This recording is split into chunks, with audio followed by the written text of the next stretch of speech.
Hello, hello. Welcome, beautiful spiritual homies. Welcome and happy Sunday. I hope you guys are having a fabulous Sunday. I hope that you had a good weekend and a great past week. So, you may notice that my surroundings are a little bit different, and that is because I am in Southern California right now. I'm in beautiful Lake Forest in the OC, California. Whoa, hold on here. Sorry, I had like a computer going on at the same time. But anyway, if you guys don't know who I am Tara with Kittens, Weights, and Tarot. You can learn a little bit more about me by checking out the information box down below, checking out my website, kittensweightsandtarot.com, checking out Desert Cauldron over on Etsy. Yeah, so I'm super excited today because it's going to be a little bit more special than usual. So the reason I am in Southern California and I made my way all the way from the mountains of Arizona is because it is my best friend's birthday weekend. So her birthday was on Friday, and my other best friend, his birthday was yesterday. So I was like, gotta pick whose house to go to. So I'm over here at her house, spending time with her husband, her kids, her friends. And then, got to wish my other best friend happy birthday yesterday. And so next year I'll hang out with him and his family. So, all right. So, oh, Lily's here. Hey, how are you? So yeah, oh my gosh, it's been like a whirlwind of things that we've done, but we will get into that. Right now I'm out on their patio hanging out with some of her like beautiful plants. And oh, it looks like Val is on her way out here. You guys need to check out Val. Like, look at her. Look at her face. Look at this girl. She is such a sweetie. And like, she will wake up and she's like, on me. Hold on. Okie dokie. Lily said, so cute. So Val just turned 2 years old, actually, the day that I arrived here in Southern California. She is a Australian Shepherd and Bull Terrier mix. Yeah, not sure how that occurred, but she is the sweetest. She is the sweetest ever. Here, seriously, look at this face. How could you be angry at this face? There is another doggy running around here, a little Maltese, and everybody calls her Grandma. And that's because she is a grandma. She's very old, but she is around somewhere, so she might come out a little bit later. It is kind of early for everybody, so the girls are asleep right now, and Agnes's husband, I think, is still asleep on the couch, and Agnes is in the kitchen at the moment, kind of like waking up. So, yes, Val. And by the way, Val is short for Valentine. So, um, but yeah, it was a quick trip over here, actually, to get to my friend's house. Normally, if I were driving, this would have been a 10-hour drive from the mountains to here. But by plane, not counting for layovers, it was under 2 hours. So it was pretty cool. Like the only plane out of Sholo, which is the closest city to me, is this little Concorde Airlines, which has like maybe like 15, 20 people on the plane. And it's just like a little jet or whatever. And that's all it does is it jets to Phoenix and back. It's like Phoenix and back, Phoenix and back. That's really what all it does for like $50, which is like pretty cool. Yes, good morning. So I jetted on over to Phoenix, and that took all of like 25 minutes. That was pretty crazy. 30 minutes maybe.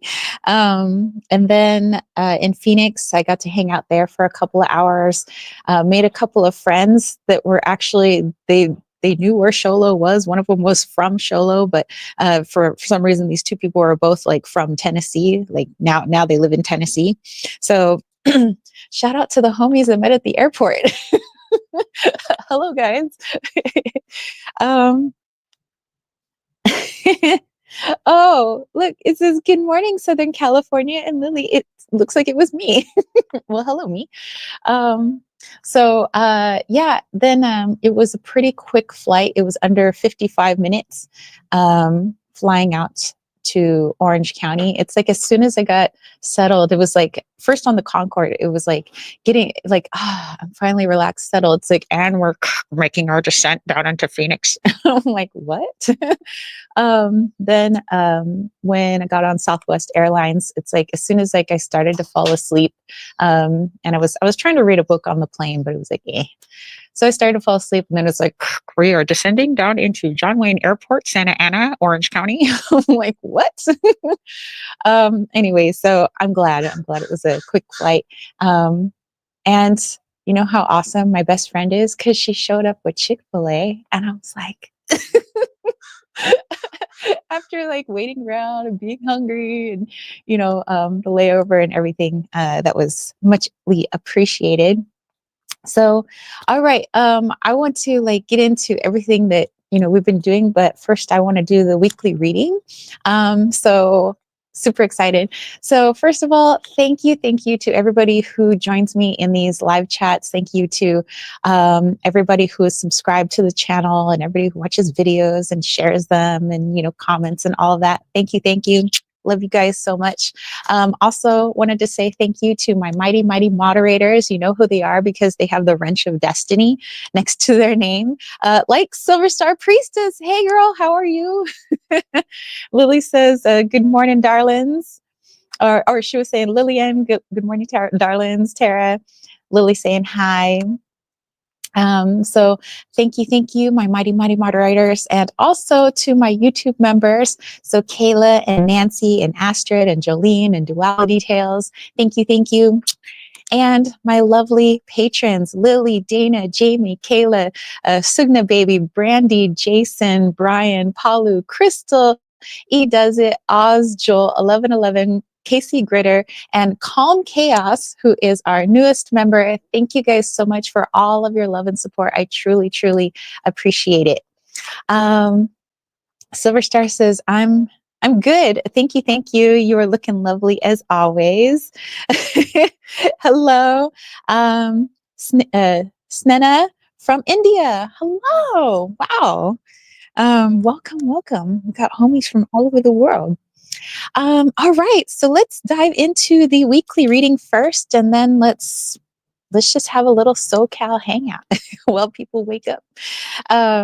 So I highly encourage people to jump in with us in the weekly reading. I think it creates a more well-rounded reading instead of just listening to whatever my higher self has to say. If we can get everybody else's higher selves, in the mix, I think it would be absolutely wonderful. So if you are using a deck of cards, let us know what deck you are utilizing. If you are just doing some good old-fashioned channeling or downloading those messages or using runes or whatever it is, let us know. All right. So Snena says, how are you? Where am I from? I am, originally from California, but I am visiting right now from Arizona and I'm back in California. So United States. Everybody saying hello. All right. So let's go ahead and pull some cards. Let me show you the decks that I traveled with. I brought 3 decks with me on the plane. I had the Goddesses Among Us deck by Vix Maxwell. And her other deck that she had created, she's actually created a few decks, but this was the first deck that I ever got from her. And it's the New Age Hipster Insta Oracle. And you can find her on Instagram at New Age Hipster. And she's also actually a YA novel author. So I think she's creating a new Instagram account just for her like YA novels. Super excited for her. I think she's coming out with a new book.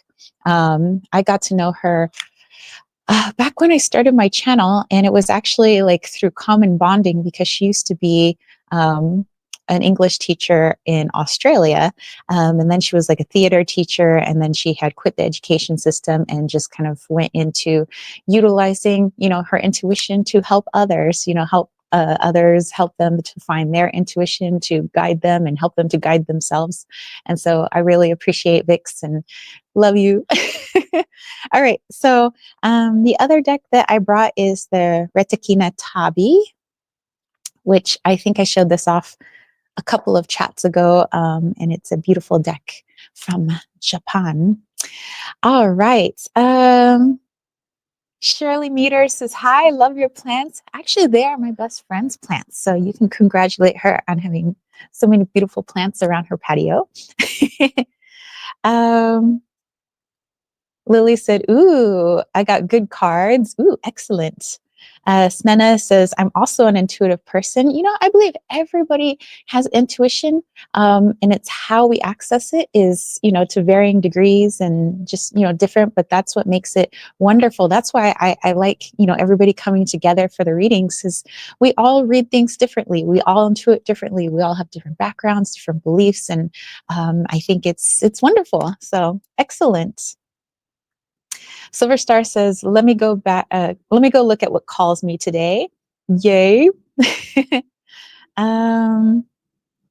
Okay, so she's got some cards now. Shirley said, nice. The plants give us such good oxygen and energy. They definitely do. So, okay, let's see. What card do I want to, what deck do I want to use first? Actually, let's use the Insta Oracle first. Snena says, it's wonderful. Channeled messages, downloads. Heck yeah. All right. So this card I'm pulling for kind of like an overall message for the week. And then I want to get into like maybe the nitty gritty with my tarot deck. But let's see what we have. Oh, we have balloon. This actually looks like a hot air balloon.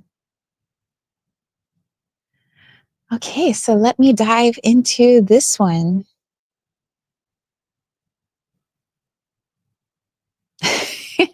Okay, so this is actually, from what I remember from the reading, obviously before I left Arizona, you know, last week's live chat. I remember, you know, that the message was that sometimes we become so tunnel vision, so laser focused on, you know, what's happening, and we don't really see the bigger picture. We don't get that eagle eye view. And the message for this week says that, you know, maybe some of us had taken that to the extreme where we like zoomed way out, and we're looking at everything from such a higher perspective and so like out here that we kind of are neglecting some of the smaller details. So this is all about finding balance this week. So being able to be here on earth in the 3D, but also being, you know, off in 4D, 5D, you know, with our intuition, but being in the present moment and just finding kind of that temperance, finding that balance between, you know, being here and being way up here, you know, with our guidance and our messages.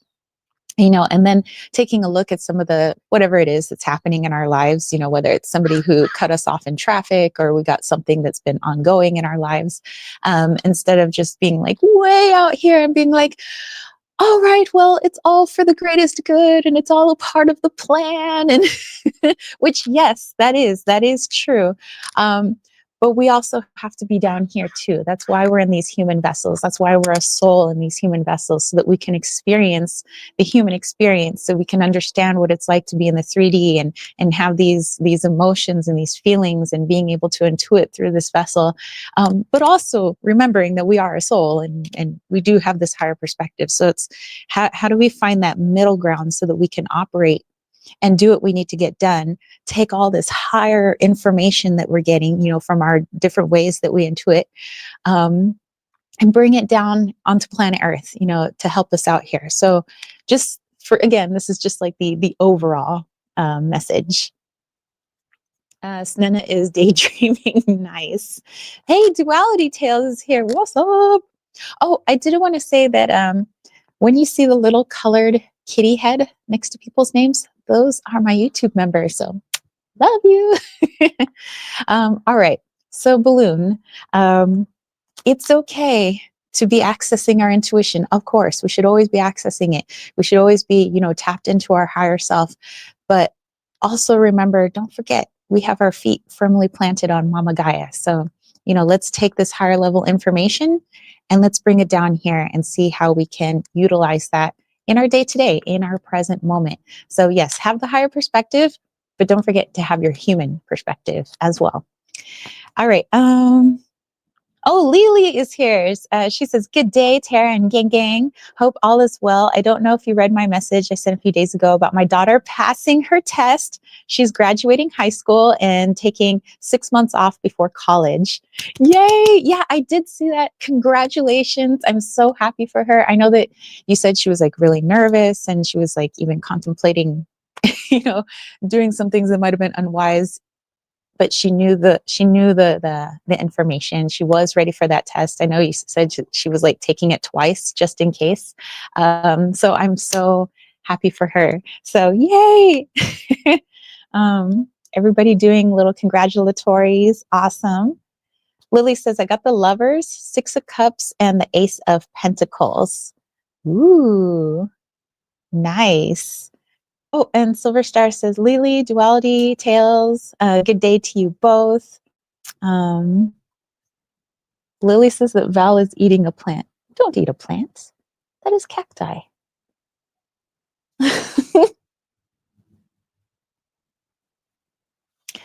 I think she has like this self-soothing thing where she wants to lick everything. So I think she's more licking the plant, and she likes to lick her paws, lick people's hands, people's faces. She's very licky.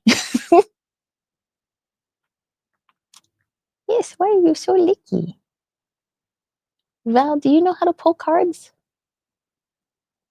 Can you pick a card? Maybe I should have you help me pick a card. Okay, hold on. Let me see if Val will pick a card. Okay, I'm going to point it downwards. Okay, I'm going to fan these out.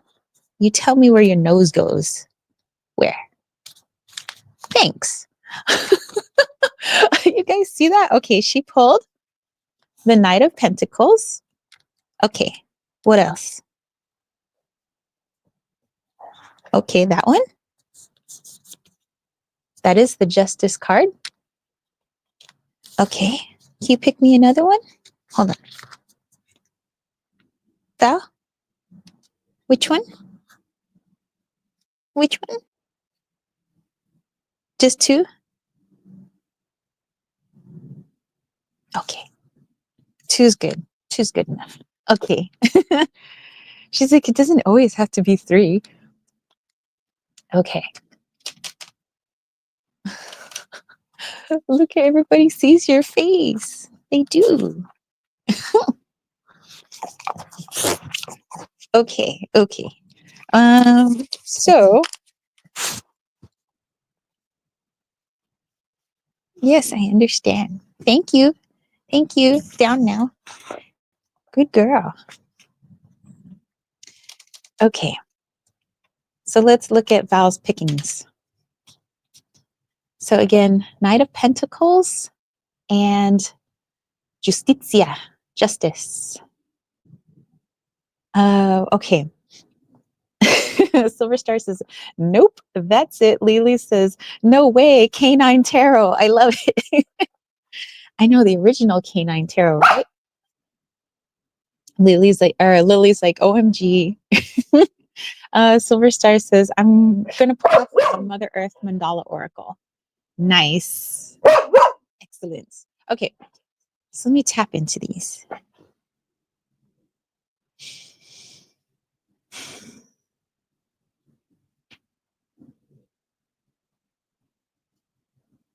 Oh, okay. So this might appear in different ways for you guys this week, but you know how sometimes, okay, it seems like for some of us, I don't want to make a huge generalization and say it's like all of us or something, but sometimes for some of us, when something that we don't like happens, something adverse happens, we tend to focus all of our attention on that and like, oh, and, and why did that happen? And, I'm going to figure out the shadow and, and I'm going to, get to the root cause. That's wonderful. I'm not saying don't do that. That's a great thing. But sometimes when good things happen, like unexpected surprises that are wonderful, happen, then some of us become very leery. It's like, whoa, wait, why is that good thing happening? Is this really true? Why, what? But when something that we feel is more negative happens, why do we feel like, oh my gosh, it's the negative thing? And why is it, it's here and da da da. But when something good happens, it's like, wait, I don't trust it. Like, is this really real? Like, it's like we don't trust that good things can come into our lives, that, like, you know, just happy surprises, happy happenstances, can happen for us. So it's like, we become very distrustful of it, and we're like, well, I don't know why that's happening, maybe it's not real, well, then I'm just going to ignore it. But then when we ignore things like that, we're telling the universe that I don't want wonderful surprises, I don't want things that are wonderful and I don't understand, and we tend to push it away. So it's just a reminder that there are going to be some little things. As always, there's always a mix of light and shadow that happens in our lives, or how we label it, good and bad sometimes. But those opportunities for wonderful things are coming in for us this week. It's okay to allow them into your life. And I know that the ego might want to be distrusting of it, or it doesn't believe it. And so maybe that's the shadow we can work on, but not trying to push the good thing or the surprise or whatever it is away. So if we're feeling like, oh, I don't know, this is like too good to be true. Okay, well, I'm going to tap into my intuition and see if that's my ego talking or that's actually my soul talking. And then, that's that mix of that higher, information, but bringing it down into the 3D. Okay, what am I seeing? Is this actually, my ego telling me, no, this isn't really real? Or is this my higher self saying, actually, no, this really isn't really real? And so we push it away. But being able to, again, find that balance between the two, which is why we had pulled that balloon earlier. And remembering that, yes, sometimes shit happens, but also sometimes some really awesome things happen. So let's be open to allowing some of those more really awesome things, those surprises, those things that we had no idea could actually happen to us. So allowing those in this week. Okay.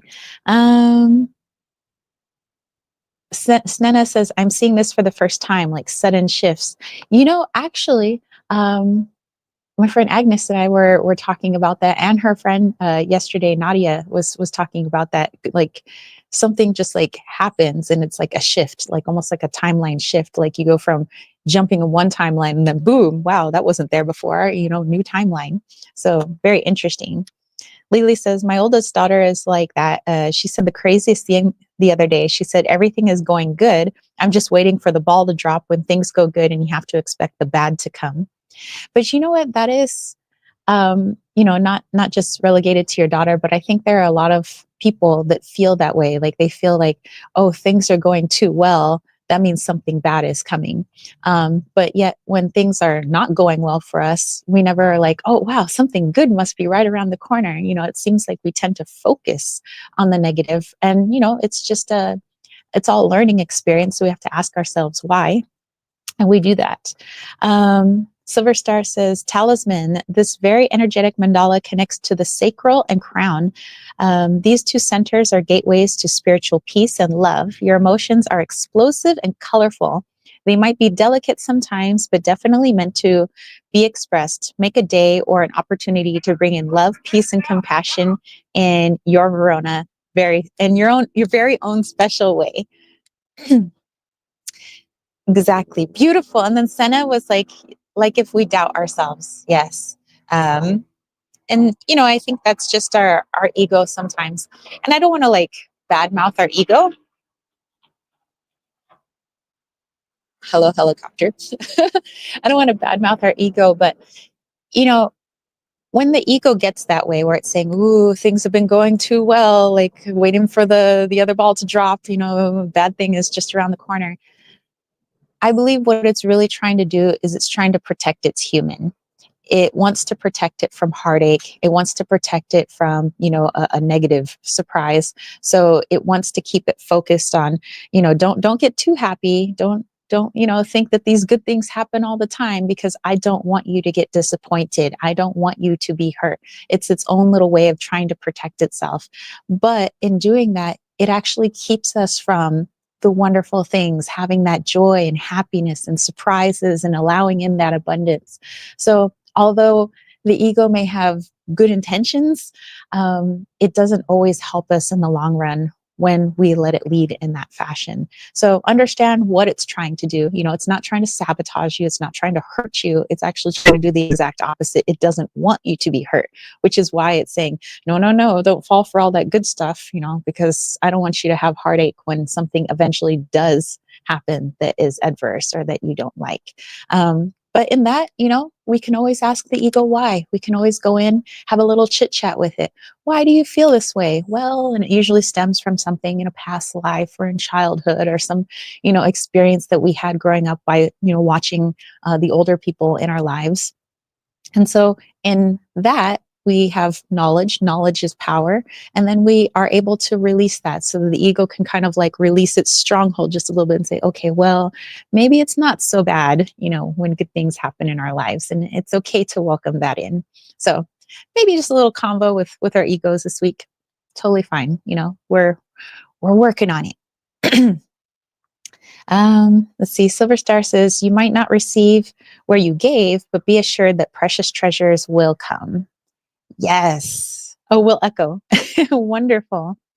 Snena says, it's kind of masculine energy. Yes, sometimes. Duality Tale says, this makes so much sense. And Snena says, we have to come into feminine energy and receiving energy. Yeah, that's that temperance, that justice card, actually. Having that balance. We sometimes are very go, very logic minded, but sometimes that keeps us from the surprises, the unexplained, the, heart opening. It's time to receive. And sometimes we need to just chillax. And actually, that's the energy we've been in with Agnes's birthday weekend. It's just flowing. It's like, we don't really have any plans, and that's awesome. So as things come up, it's like, do we feel like doing this, or do we feel like doing this? Okay, or okay, not. And it's been a lot of fun. Okay, so I wanted to pull one more card for this week, and then maybe we have a little chit chat with my friend, because she's out here. All right. So from the goddesses among us, there is a goddess that is sitting right across from me right now. Okay. Let me pull a card here. A goddess for this week.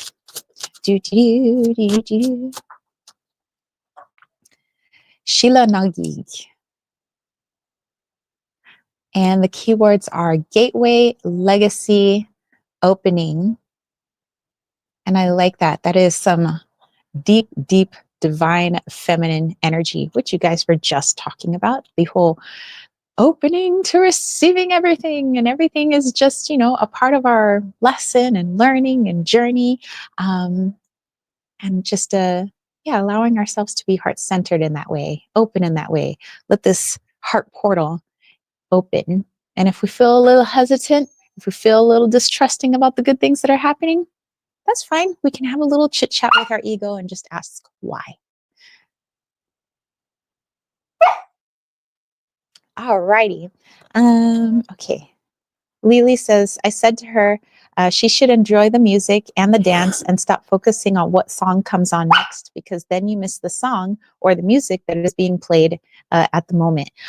That is wonderful. You got some great mom advice. I love that. That is awesome. Okay. Okay. I want to show you guys some things that I have picked up in my travels thus far. Like I said, I arrived here in Lake Forest on Thursday, and we've kind of been out and about doing some things. So did we go to the beach yesterday? No. Oh, no, wait. Yesterday was Saturday. I lost track of time. So Friday we went to the beach. I've like lost track of time. I'm like, where, what day are we on? Oh, it's Sunday. That's right. I'm doing a live chat right now. Let's see. Silver Star says, I just pulled the Two of Pentacles. So balance of earthy matters, the moon, surrender to the subconscious, allow yourself to be receptive. And Three of Pentacles, trust yourself and the universe. It is universal opening. So surrender and allow, which goes right along with that goddess card. So that is perfect. Okay. So I'm glad I have my bag of tricks here because it's like reminding me of like what actually happened. I'm like trying to keep my days straight. I'm like, we're on Sunday. Tomorrow I head back to Arizona tomorrow late afternoon, and I should be back around 6 o'clock in the evening ish back in Sholo, but we'll see. All right. So on Friday, I was so excited. We went to Agnes's friend's house. They have like this house on the beach in Monarch Beach. By the way, that house was like, oh, so beautiful. I felt like a bougie princess. I was like, ooh, I feel like real bougie right now. I'm at the beach house on the beach, baby. So I got to don my bathing suit. Haven't been able to put on a bathing suit in a while because I live in the mountains. Well, I guess I could run around the mountains in a bathing suit, but it'd be kind of odd. Anyway, so got to wear my bathing suit, got to go out there. They have like a pool and a jacuzzi, but then they had the stairs that led right down into the beach. I was like, I miss the ocean so much. I have been like chomping at the bit for this trip. Not only to see my best friend, because yes, I love her, but also I miss the ocean and I wanted to be in the ocean so badly. So I was like, we're up there and she says, are you going to go run into the water? And I was like, well, I don't know. Cause I'm like trying to be all modest about it. Look like I'm not like super stoked about running into the ocean. I was like, well, okay, maybe I'll just go down the stairs and, so I like hop, skipped and a jump down the stairs and I literally went running towards the water. But I had my cell phone in my hand. So I couldn't really like just like run and just dive into the water, but I got up, waist high and it wasn't cold at all. I mean, I don't know what's wrong with my temperature gauge, but it's 63 degrees is the temperature of the water.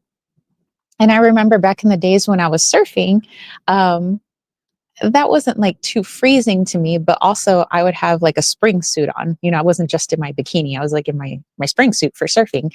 But I like went in there and it felt good. And I was like, yes. I was splashing around. I tried to get video to post it on Instagram. So if you guys are on the Instas, go to @kittens, weights, and tarot. And I've been trying to post pictures from every day of this trip so you guys can kind of like follow along on what's happening. Oh, hey, our buddy John is here. Hey, John, what's up? Snena says, I always get feathers like angel signs for me. Oh, yeah. So I want to talk about my feathers. Thank you for reminding me. John says, you're on an ancient ocean bed. It would be out of place if you didn't. I know, right? Everybody's saying hello. Kitty says, can I do super chat for a reading? You absolutely can. I'm going to do just, a little talk about being on my trip right now. Then afterwards, sure, we could do super chats and super stickers. And then after that, we'll do our channel guided meditation and, call it a Sunday. But yeah, so while we were at the beach, which was, at our Agnes's friend's house, got to meet some lovely people, had a good time, got to chit chat, actually sang an opera aria for them all because I figured, it's my friend's birthday and we'll go ahead and we'll do it. Plus they had some beautiful acoustics in there. So I got to sing Sein war wieder gut, which is a part of a German opera. And man, it's got some heft to it. I moved it up an octave and I realized that I did it, but I was like, we're just going for it. If we break the glass, it's all good. But I think it was okay. Everybody seemed to enjoy it. But from the beach, while I was there, I figured I'd bring back some beach goods. So I have this wonderful little mussel shell and I got a couple of seagull feathers. I was like, yay, It was so nice because, the birds were flying overhead, and you don't realize how much you miss certain birds that you don't really see anymore in the mountains. When I'm going to see pelicans and seagulls, and sandpipers and things like that, up in the mountains. I'm used to hearing the geese and the ducks and the blue jays and the juniper titmouses and canyon towhees and house finches. And so hearing the birds, this morning here in my friend's patio, hearing them at the beach, and where we were yesterday, which was at the monastery. It's the Monastery, Ramakrishna Monastery.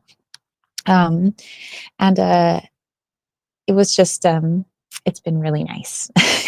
I miss some of those bird songs. But anyway, so I have these cool feathers, a flight feather, and one of the bigger seagull feathers, and my little shell. So air and ocean, air and water. Oh, hey, Time Harvest is here. Says, what a beautiful necklace. Well, thank you so much. This necklace here is made out of balsa wood, and it's shaped into a little surfboard. And I used to wear it for good luck every time I was surfing, so that I would not be reclaimed by the ocean. So I figured it would be apropos on this trip. Time Harvest, I look on my IG. I even go into the requested messages. You're not there. Like, it's not that I'm ignoring you, but there's nothing there. Sometimes I can see, hidden requested messages. I even went into my hidden requested messages, regular requested messages, people that normally just message me, and I I don't know what to do. I can't find you. So hopefully you're sending it to the right account, because there are some like dummy accounts, like bots have made fake accounts of my account. So make sure it's just at Kittens, Weights, and Tarot. No spaces, no underscores. It's just like all one word. Making sure too that they didn't leave out a letter, because some of those are the fake accounts too. So, but yeah, I look, I don't, I don't see. Let's see. Kitty was wondering how much the super chats and super stickers are. That's totally up to you. It's just a donation, so that's up to you. I don't have like you must donate this. John says, I thought you were a specialist in Italian opera. Yes, I do love to sing in Italian, but I can sing in French, and I can sing in German, and of course, English, Lily says, wow, that's a good size feather. Nice. Yeah, I'm like, I sure hope I can bring these back with me on the plane, because I don't have any checked baggage. I just brought carry-on. So I hope I can bring my feather and my seashell with me. Okay. Other things, other goodies that I have, that was from yesterday. No, not yesterday. I keep saying yesterday, but I mean Friday. Anyway. Or maybe I can't show it on YouTube, but I'll talk about it. Okay, so Agnes's friend's husband, her other friend, he was like, smoking and he was talking about people have started smoking hemp. And, of course, hemp is legal. We have hemp rope. We have clothes made out of hemp. We have, textiles and everything all used with hemp, which is the male version of the special plant that we all love. The female version is what a lot of people like to smoke. And it's also the one that, depending on the state you're in, could be illegal or legal. But of course, our federal government just says nay on all of it. So federally, it's a nay. In certain states, they say it's a yay. But when it comes to the male portion of it, which still has some of the components of the female version of it, that's absolutely legal, because we use it in a lot of things, and it's really strong. It's fantastic. So to skirt around certain regulations from said government, they are utilizing now the male portion of the plant. Of course, it's not as potente as the female, but I learned that it was potente enough for me. So, so I don't know, maybe some of you guys know that, but I thought I would just share that information. But I don't know what, YouTube bots are watching my channel sometimes, so I can't really like show you like what, what it looks like. John said, beautiful. Silverstar says, nice finds. Yes. And Duality Tales, hey, I will definitely pull a card for you. Give me just a moment to kind of go through some of these dealy bobs here. All right. Other things, while we were out and about yesterday, I was at not yesterday. Wait, no, yes, this was yesterday. Okay, so so now we're going into yesterday, the actual yesterday being Saturday. We went to the Ramakrishna Monastery, and absolutely beautiful. We went on a hike. I took, again, a lot of video, posted it on Instagram for you guys. And so you guys can kind of, see all that, listen to the birds chirping. And so I bought a couple of things while I was there, because they have like a little shop. Got to do a meditation in one of their meditation rooms. Was fantastic. Our friend Nadia brought out her Tibetan singing bowls and did a whole singing bowl thing with us in the grass, and we were just like, oh, and then we went on our walk. So anyway, in the shop, I got Val is so interested. I got this dancing Kali, and this is just like the one that I used to have on my desk at school when I was teaching. But when I packed up my desk and everything, and I had quit teaching, I lost this, so I can't find it anywhere. So I decided to get a new one, the Dance of Kali. So I have that, and then I picked up one other thing. This beautiful Native American flute, which is actually pre-owned, and I like that. And there is a story about why I want to have a flute. So when I was really young, so like elementary school, for some reason I had it in me that I need to whittle a flute. I don't know why. I just decided that's how it was going to be. So for like a whole year, I was like trying to make this flute. I found this beautiful branch, and I found a sharp stick, and I would keep sharpening this stick, and I would try to like use just the stick to kind of bore a hole through the middle, and then, bore these little holes here. And my flute was almost done. I was so proud of myself. And my mom threw it away because she said she didn't want pieces of wood in her house. So she tossed it out, and I was devastated. When I was a little bit older, still in elementary school, but a little bit older, when I was in fourth grade, I had just started fourth grade, and I had just started taking flute lessons, because the elementary school for free had, a music teacher, and we were able to rent an instrument, and we were going to learn how to play a certain instrument. Are you eating charcoal? That's weird. Anyway, so I wanted to play the flute, but some things happened. I wound up in foster care that year, and I couldn't play the flute. The flute was taken away from me. And so I've always wanted to get a flute. Again, I don't know how to play, but I just have this need to want to learn how to play. And so, twice in my life, I lost that opportunity. But now that I'm older and nobody's going to take my flute away from me, I have this beautiful flute here. So I was trying to sort of play it last night, and I made the dog howl. So I don't think it's, everybody's got to start somewhere. So when I learn how to play, I'll play for you guys. But if I try to play now, I'll probably have every dog in the neighborhood howling. So anyway, there's that. And then we went to Topanga Canyon, and went to our friend's place that actually had burned down about 9 months ago. And it was a fire that was accidentally set by the county. So the county is kind of responsible for, all of these things.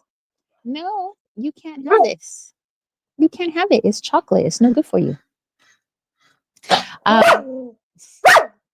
So we went to this like little country store. Oh yeah, off of the Ortega Highway. Um, yes. And I wanted to get this like blueberry jam because it's so hard to find blueberry jam that's made with real cane sugar and no like high fructose corn sugar and all that stuff. And I remembered that I can only take 3.5 ounces on the plane because of all the stupid FAA and TSA regulations that they've put on us and treat us all like criminals. So I was like, man. And then I wanted to bring honey because they have a lot of local honey, and like the monastery, you know, has its own bees and they have their own like local honey and it's really good for you and everything. So I found that they sold smaller bottles of honey that are like little 1 ounce bottles. So I got Beekeeper's Special honey. I got the Super Bloom Blossoms honey. By the way, these honeys are delicioso, really good for people with allergies, especially the allergies of the area. And then I got lavender honey. So super excited about those. And then the thing that I think Val is actually trying to get, which she can't have because it's chocolate, it's sea salt dark chocolate caramels. And I had 3 of them yesterday, so I was on a sugar high. But yeah, it was so wonderful yesterday. Our friend Nadia was here till like about 11 o'clock at night. Yes, Val, we're holding pause right now. And we were just talking, we were just sharing like all kinds of spiritual stuff. And she was like, you know, it's awesome to finally be able to have like hang out with normal people, have a normal conversation. Like normal for us is like a woo-woo conversation. So it's nice to be able to have like normal woo-woo conversations with people. So it was great. We had a lot of fun. And then we finally passed out. Agnes and I were watching that movie Maria with Angelina Jolie. It's the life of Maria Callas. Actually, towards the end, I think it was beautifully done. I loved having the mix of, you know, Maria Callas's voice and Angelina Jolie's voice, and I think they did a wonderful job. I think she portrayed Maria Callas really well from, you know, what I've seen in interviews and things like that. Maria Callas is one of my favorite opera singers. And so to hear all of those different arias being sung throughout the movie and, you know, just the whole, you know, persona that she would put on, which was really just a facade for, you know, how she was actually feeling inside, which was not quite the diva. And, you know, the pressure that she had put on herself. And yeah, I think it was well done. So I don't know if any of you guys are interested in opera, maybe you want to go see that opera movie, Maria. I think we started watching another movie, but I passed out. So, and so here we are, you know, that's all my goodies. Oh, wait, there is one more goodie.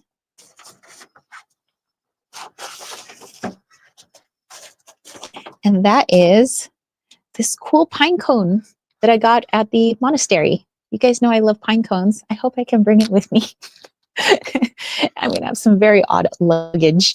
All right. Says Time Harvest says, click on the button, y'all. John said the price of being popular. All right. Hold on. And John says, just like that one at CERN. I know. Time Harvest was wondering if I could play the flute. I cannot, but we're going to learn. So, and like I said, I don't want to like get every dog in the neighborhood barking. Time Harvest says, I know how to play the Snake Whisperer song. It's the easy one. You just use the first 3 holes. Okay. I will check it out. I want to learn how to play something, you know, first, you know. And Silver Star says, cutest bottles. I know, right?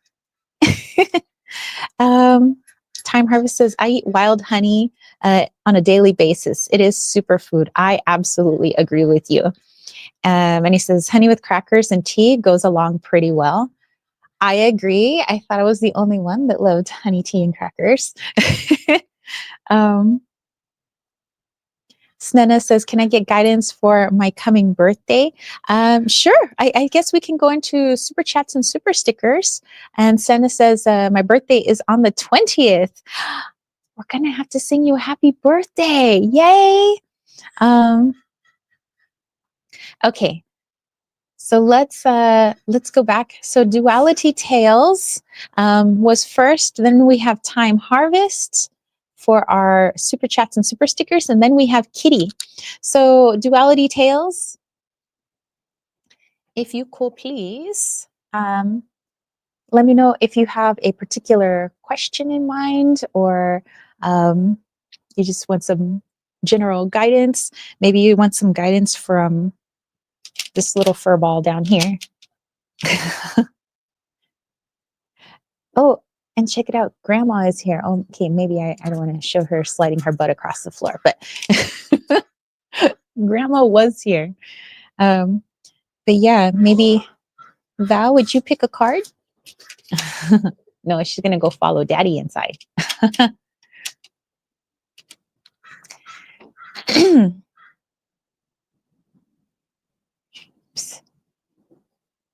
Okay, there we go.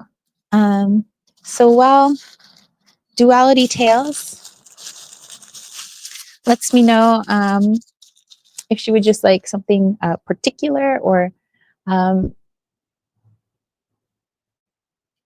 oh, she says, I'm watching with my mom. Can I please use it for her? Sure. So let me know if she has a particular question, or if you want some general guidance for her. Yeah, absolutely. I would love to. Just wrapping my special fruit.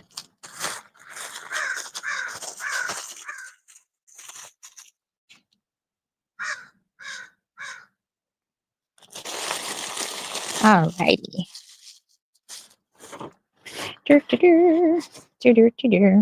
Okay, so Duality Tales says general, and Time Harvest is the crows speaking. Oh, they have been speaking all morning. I love the crows. I love the crows. I love the ravens. Okay. Yes, crow. Yes. Okay. Okay, so let's pull a card for Duality Tales' mom. Okay. Ooh. And now my right ear is ringing, and the crow has stopped speaking. Ooh, this might be a big message for your mom. Okay. Wow, my ear is really ringing. That's interesting.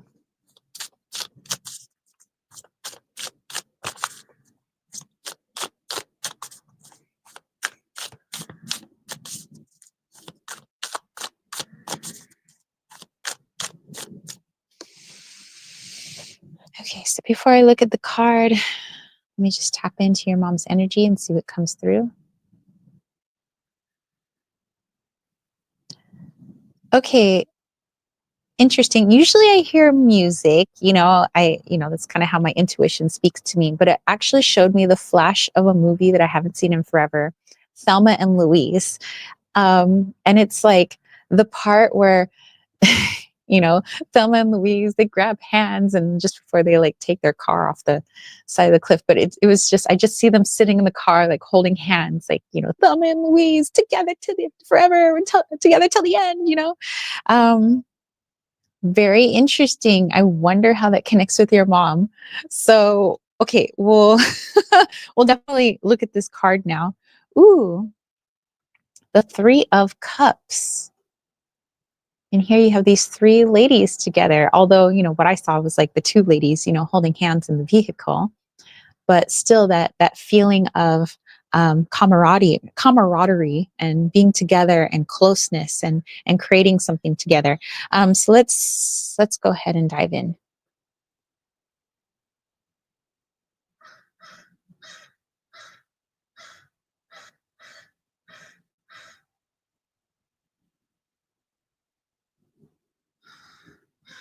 Okay, so earlier when we were talking about temperance, we were talking about like justice card, temperance, like balance, finding a balance in things. And I was saying that, for some of us that meant, finding a balance between having that higher perspective and also being here on earth, just, being kind of somewhere in the middle.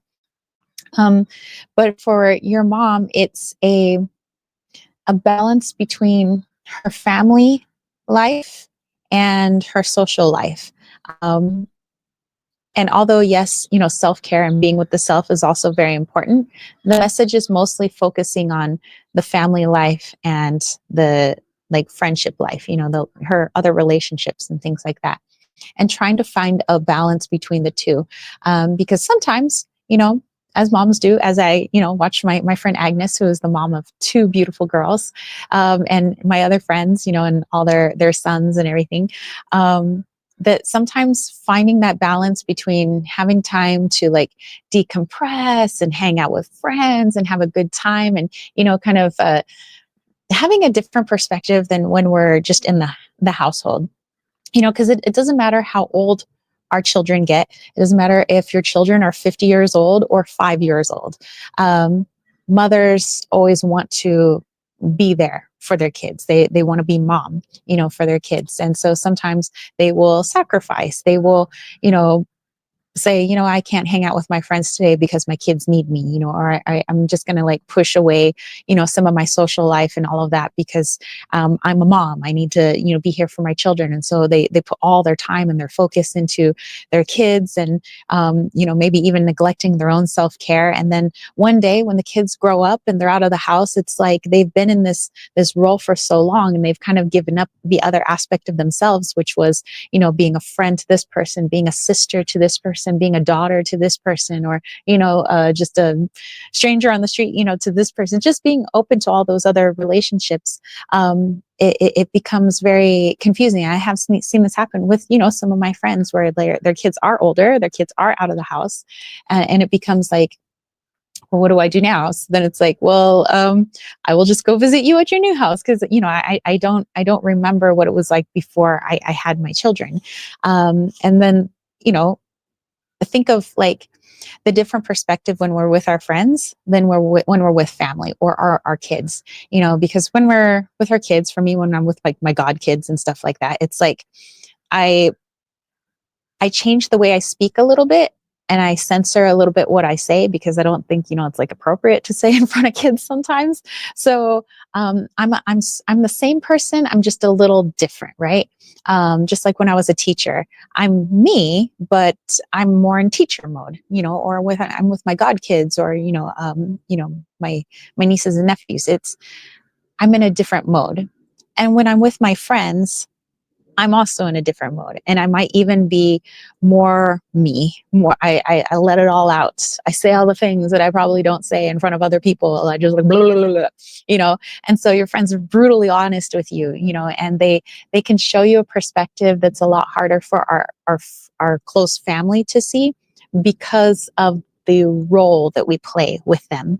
And so for your mom, this is just a reminder that she does play different roles, with her friends. She's the same person when she's a mom and when she's with her friends, but she's different aspects of herself, and that it's very important to be able to go between those seamlessly, to be able to spend equal time with friends as she does with family, so that she can gain that perspective from her friends, because her friends are going to see her in a way that you or other family members aren't necessarily going to see, because she is a particular way as mom.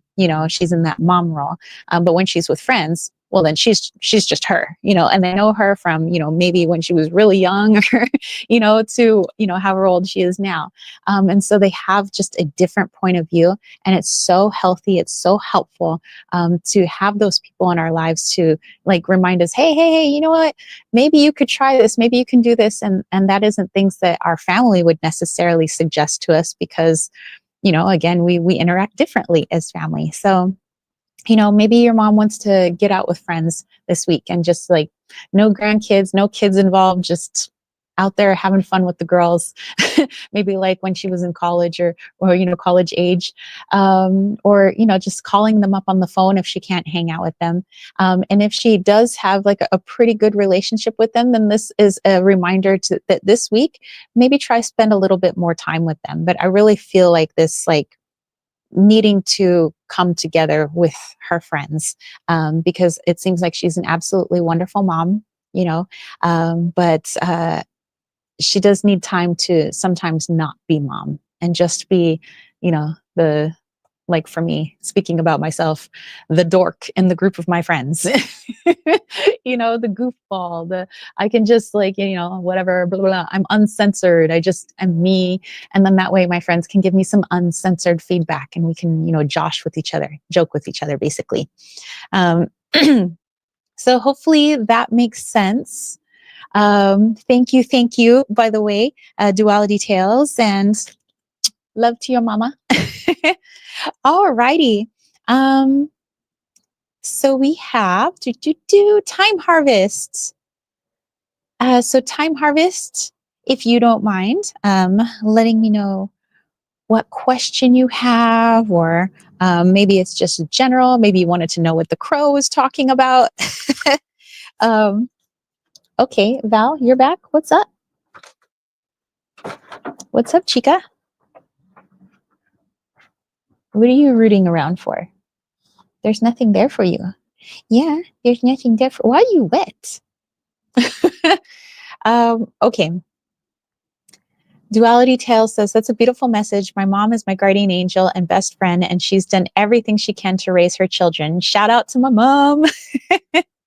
Yes, shout out. Like I said, I feel like she's a wonderful mother, would do anything for her kids. But she has to, in order to continue to be the awesome mom that she has to take time out for her and be with her friends too. And remember that she was once just a kid. I know I'm not saying that you are a kid, but you know, that we were all young, we were all kids. And, you know, like I said, sometimes our friends can talk to us in a way that her children can't talk to her, or, you know, other people in the family can't talk to her. All right. Silver Star says, to your mom, cheers. Yes. All right. And then we also have a super chat from John Gross. Yay. All right. So yeah, time harvest. Just let me know. It says the crow is telling you, do your thing. She's shining. It was a channeling. Oh, nice. Wonderful. Thank you so much, Time Harvest. All right. So he said he would just like a general reading. All righty. Excellent. So we have Time Harvest, we have Kitty, and then our buddy John. Okay. So Time Harvest, let's go ahead and tap in. Maybe we'll have a movie pop in. Maybe it's just going to be a song. We'll see. What does Time Harvest need to know?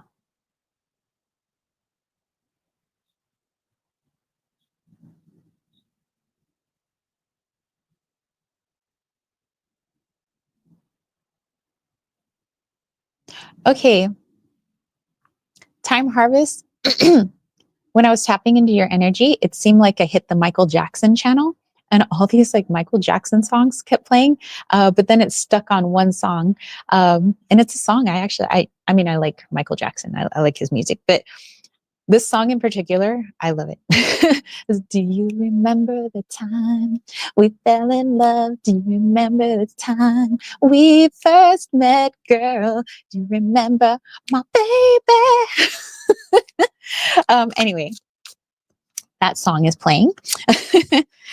So let's see what the heck that has to do with your reading. So we'll go ahead and pull a card.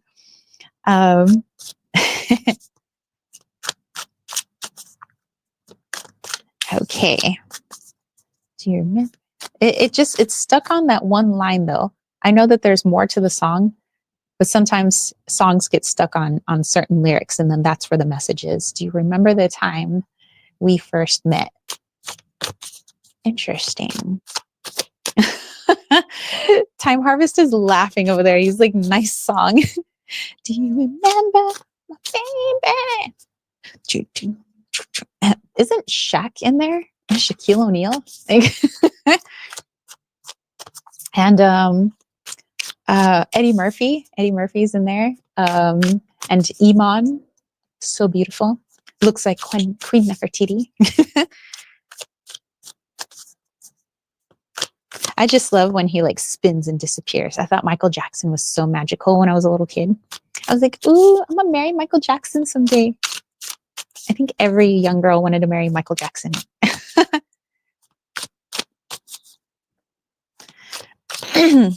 Silver Star says, if you remember, that song has an Egyptian theme. It does, for sure. And Time Harvest says, do you remember when we fell in love? We were young and innocent then. Do you remember how it all began? It just seemed like it just seemed like heaven. So why did it end? Yes, the rest of the lyrics to the song. I'm jamming to it in my head right now. If only my head had speakers for you guys. Hey, Calm Chaos is here. My newest Patreon. Hello, hello.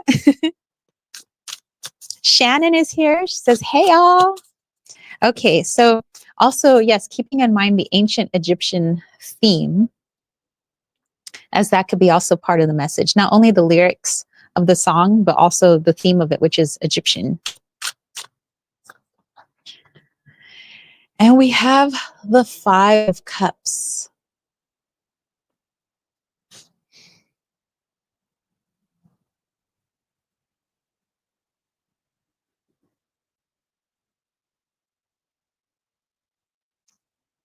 Okay.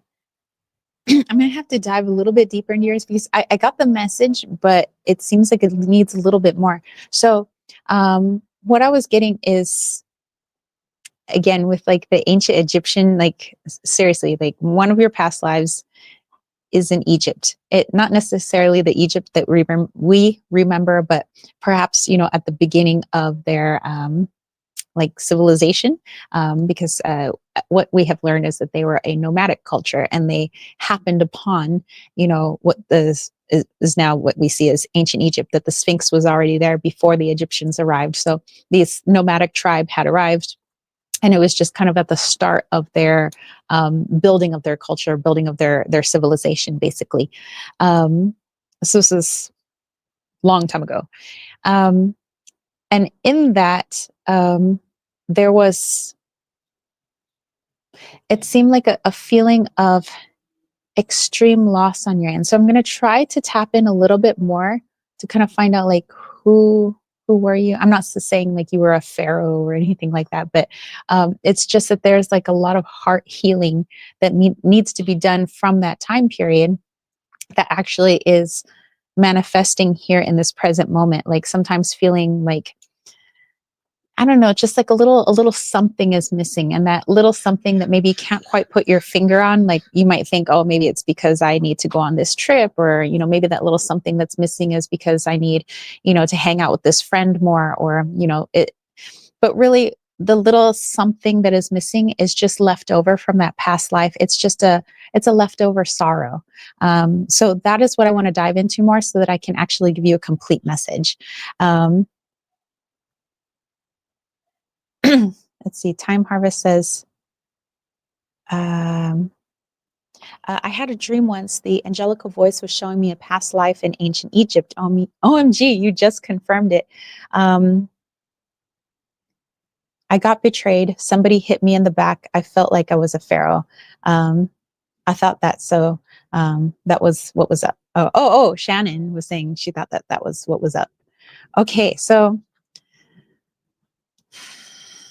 I want to go a little bit more deeply, because you could have had more than one life in ancient Egypt. So let me tap into the one, like I said, this is more the beginning of the civilization, not the kind that we remember, like 18th dynasty, Queen Nefertiti, or towards the end, you know, where with a lot of the Greek influence with like Cleopatra and things like that. This is way, way, way, way, way, way, way back then.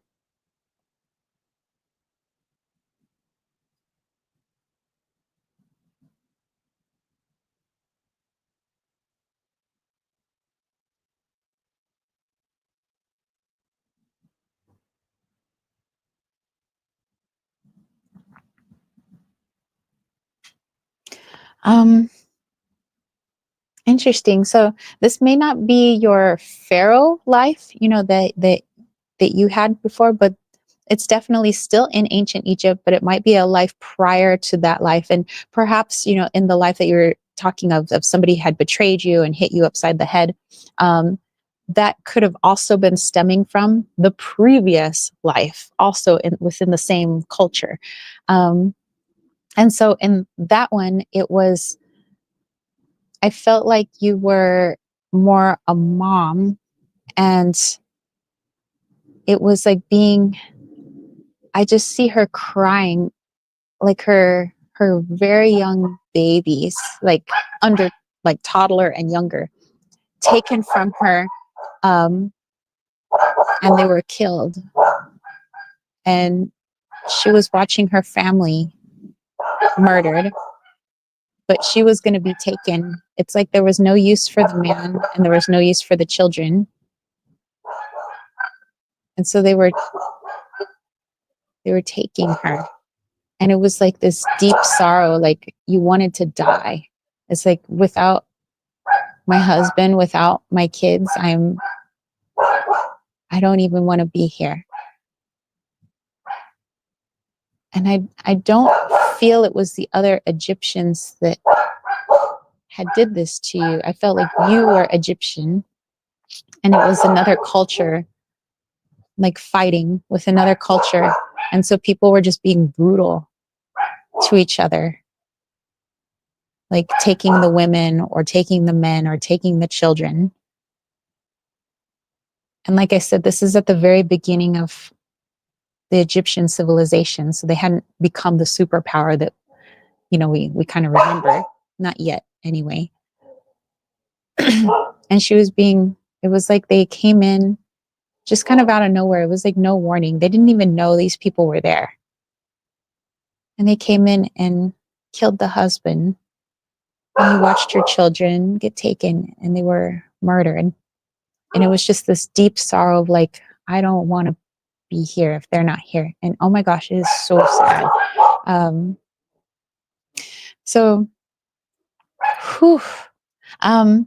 So in this lifetime, having that knowledge and the knowledge that you said previously of when you were a pharaoh and somebody had betrayed you and hit you upside the head, I think that these are good places to start when you do your healing work, however it is that you do healing work. So whether you go into meditation or you have a certain thing for like shadow or traumatic healing, I would say go in and focus on those areas to send in love and forgiveness and trying to understand why those things happen so that you can finally release them so that they're not appearing in odd ways in this present lifetime. So like I said, that vision that you had of like when you were a pharaoh, I think that issue also stemmed from what had happened with the husband and the children in the previous life. And so something traumatic again happened in that life. And then, you might have something that happened in this life that maybe is not a huge trauma like that, but it's that feeling of like something's missing. It's a teeny little sadness that's still in there that's needing some heart healing. So I hope that makes sense. And that could be a place that you can focus on for that healing, is going back to those at least two lifetimes in ancient Egypt and just sending that love and forgiveness and healing, and remembering that time technically doesn't exist out of this third dimension. So when you go back and you do that healing, you're truly sending healing in real time there, even though it's considered our technical past. In 4D, there is no past. It's all happening right now. So hope that makes sense. Time Harvest says, thanks for the reading. You are the best. Thank you. Thank you. I'm glad this resonated with you. Okay, let me go back here. I missed some of your messages. And I do know that Kitty is next. So Kitty, let me know what your question is, or if you just want a general reading, I'd be more than happy to do that for you. Kitty says, hi, just wanted to see how Harry is feeling about me after our recent dates together and talking. All right, be more than happy to dive into that for you. Okay. Oh, John was going back. He was talking about the Michael Jackson. He says, the Thriller album was the first piece of vinyl I claimed for myself. Dude, I used to have the Thriller on my, oh God, what was this called? Those, it was like a vision thing. It was like a disc 80s babies, help me out. It was like a disc with like basically slides on it. And it was a Viewmaster. It was a Viewmaster. That's what it was called. I had a little red Viewmaster and I had the Thriller, like little discs. And I remember you click it and you see the next slide, you know, and it was all different like scenes from the Thriller. um, Calm Chaos says, Tara, hope all is well during these unusual times. Unusual times mean unusually awesome things are ahead. Da, da, da. John says, I'm getting green Sahara vibes. Ooh, very lush. All right. Okay, so Kitty, let's take a look. You said you wanted a general. Oh, sorry, not a general. You wanted to see how Harry is feeling about you after your recent dates together and talking. So yeah, let's go ahead and tap in. And then after our friend Kitty, we have Calm Chaos. No. We have John. We have Duality Tales. We have Calm Chaos. And thank you from Time Harvest. And then we have Lily. Excellent. John says, that's so cool. My dad wouldn't let me have a Viewmaster. Are you serious? Dude, that was so fun. Okay, so Harry. Let's tap into Kitty and Harry's energy. And again, it could come in the form of a song, a movie, something pop culture-y.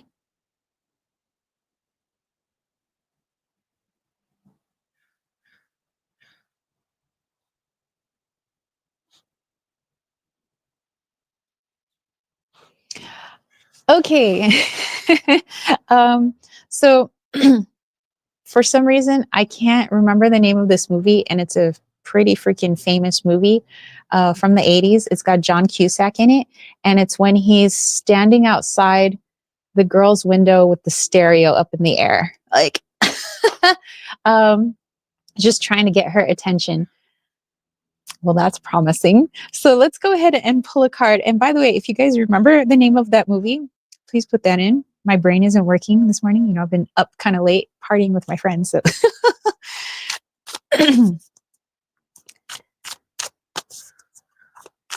Okay, so just seeing how Harry feels about you after those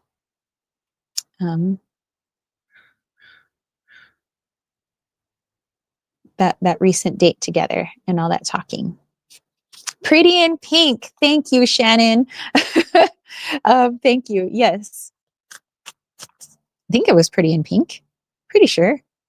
I mean, that's another movie that I absolutely love too. And 16 Candles and all that, Breakfast Club.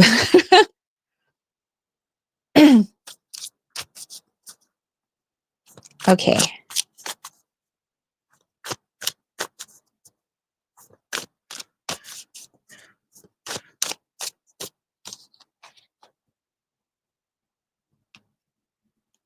Okay, we have the Death card. And Knowledge Harvester is just like tripping over having been a mom in a past life, so he's still thinking about that. And he asks, "Was I a pretty woman at least?" I think all women are pretty. So, Shannon says, "I'm older, y'all. Hey, I'm with you." Okay, so.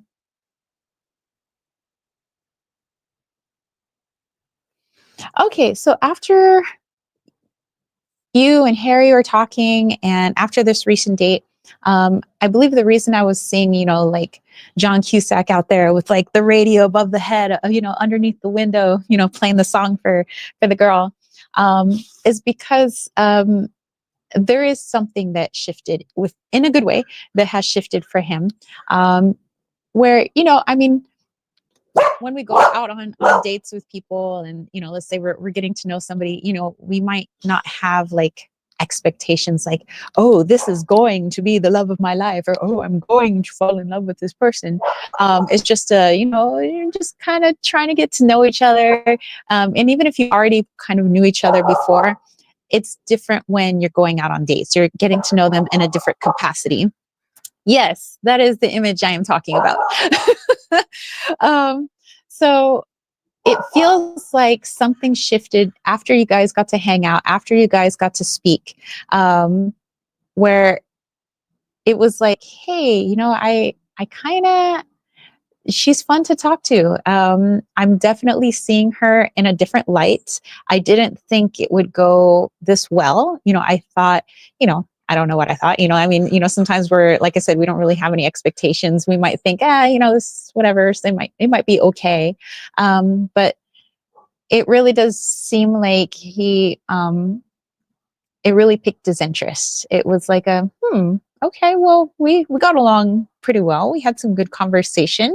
Not like, I've fallen in love with this girl, not quite yet, but like I would like to continue talking to her. I would like to continue getting to know her. So I think, it really went really well. So if you're wondering how Harry feels after this, I feel that he feels that the date and the talk that you guys had was a lovely one. He enjoyed himself and he wouldn't mind getting to know you further. So, yay!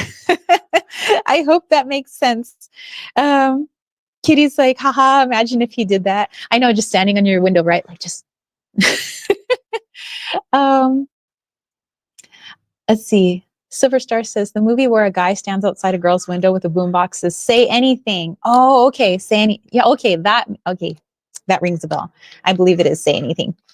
Um, Kitty says, I think it's Say Anything. I've never seen that movie, even though just that scene is popular. Lily says, I have aphantasia. I'm not able to visualize. Do you have any suggestions on working with energy? I always had an issue with shielding and focusing on certain energy source. I would say go with feeling, go with sound, go with scent. I know not everybody is like, visual when they say visualize a door in front of you. Instead of that, like, let's say you're going into meditation. I'm going into the feeling of softness now. I'm feeling the softness. What does the softness feel like on my body? What does it feel like in my energetic field? What does it feel like emotionally? If that doesn't work, I would say try your other senses. Like, I am listening to a sound now, and the sound feels like this in my body, or the sound is high pitch, or the sound is low pitch, or you might even actually want to have music playing and see how that feels, within you. How does it change your vibration? You might even want to bring in incense, or if you can actually bring up smell, like naturally out of memory in your meditation, you can do that too. But it's a way to help us out when we're not all visual. Not all of us are visual learners. Some of us are very tactile. Some of us are very, like auditory. We feel, we're very sensational. We're very sensing, with the body. So I, might want to try out those. I hope that helps. Shannon says, nah, you saw her pretty red head looking out the window. Lily says, for example, I feel the energy, but I try to focus on that one particular energy that I'm trying to communicate with. Yeah, so you don't necessarily have to see anything when you're connecting to energy, but more just feel it. Like, you feel internally the message, and it may not come in the form of words, it may not come in the form of a visual, but you feel it in a particular part of your body. It makes you feel a certain way. It brings up a certain emotion. Like me, you might start hearing like a song pop up in your head. So yeah, I would say focus on those other ways of sensing if, we take away the visual. Silverstar also agreed that the movie was Say Anything. Kitty was wondering if it will turn into something else. At this moment, right now, it's a close, becoming much closer, which is good. That means it's the beginning of something blossoming. How it eventually plays out, that's actually according to your free will and his free will. So although we could do like sort of a predictive, remember there's an infinite number of timelines. So, he could change his free will decision at any time and decide, I don't want to pursue this, or yes, I do want to pursue this. But in this present moment, the trajectory is going towards, I want to pursue this a little further. I want to get to know her a little bit more. So That's all good, and if you want to get to know him a little bit more, you're intrigued, you loved that conversations you had, think about how you feel too. If you feel like this is something that you want to pursue, then go ahead and pursue it, because it feels like something that he wants to pursue. So you got two people with very common interests. So I would say, hey, go for it. Kitty said, thank you. We actually dated in high school. Okay. So like I said, this is, even if you knew this person before, even if you dated them before, we all change. We're all different. So, you know, um, getting to know somebody at a different point in their life, even if it's just a couple of years later or several years later, it's like you're rediscovering them. But at the same time, it's almost like you're getting to know a new person, because we've all changed in different ways. So that's super cool. I dig that. Um, Silverstar says, I had no clue. I've heard of it and I had to Google it. Lily's saying the tips make sense. Very good. Okay, so John is up next, then Calm Chaos, and then Lily. All right. So John. Oh, and then I think there was Duality Tales in there as well. Once again. So yes, John, let me know what your question is, or if it's a general. Oh, the sun. Have you decided to grace us with your presence? I mean, yesterday you left me in the dark with all those clouds. Like, what gives, sun? um, okay, I'm going to take my mic off for a second because I need to take my sweatshirt off. I'm getting really hot. So, okay.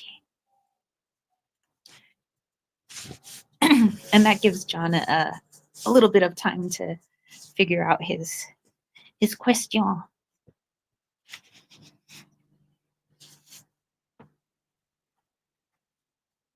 Okie dokie. Woo! Kitty said, yeah, I'll see how it goes. We have changed a lot since then, so I'll just go with the flow. Yeah, you know what? That's, like I said, that's been the theme of my trip here. My best friend is, we're just going with the flow. Like, however's. Um, John says, thank you so much for moderating, Silver Star. We love you. Yes, thank you, thank you. Silver Star says, the chat has been popping today. It sure has. And Time Harvest says, yesterday I spent 6 hours in the swimming pool and sun. It feels great. Oh, awesome. I love the water. Pool, beach, lake, river. Don't care. Love it all. Kitty said, thanks, Calm Chaos. Duality Tales says, yeah, please. I just wanted another for myself. Yeah, no worries. Superstar saying, welcome to Riley. Oh, John says that he asked. Okay. Oh, okay. I've been seeing signs of Devi, lots of Kali and some Lakshmi iconography and other things associated with them. Are they just saying they're there? Is there something that I'm missing? Oh, okay. So let's let's find out. Okay.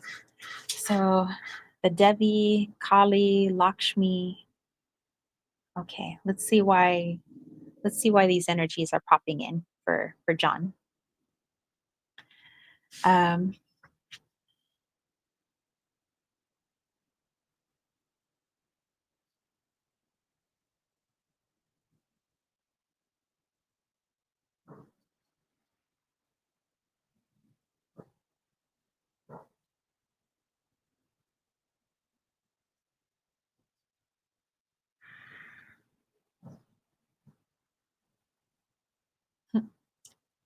So, like, my little radio station is dropping on songs I haven't quite heard of yet. And I said, well, that's hard to convey if I don't know the name of the song or have even heard the song before. How do I even like convey that to John? It's like, okay.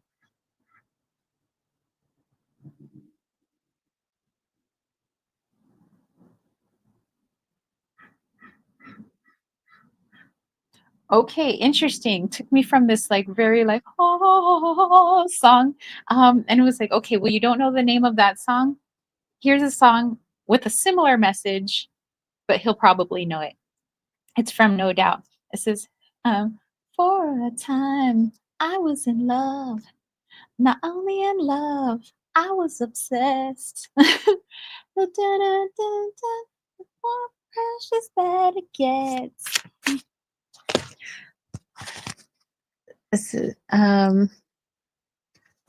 Is that Tragic Kingdom? Um, the more selfish that I get, I I always thought I'd be a good mom. More selfish that it gets. What's the name of that song? But it is a No Doubt song.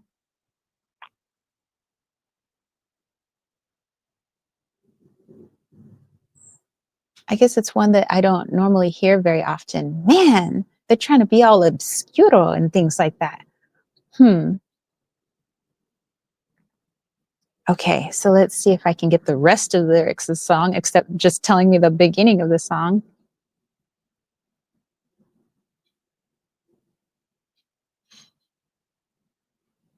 I always was the one with all the love. And it didn't work out. I'm covered in shells.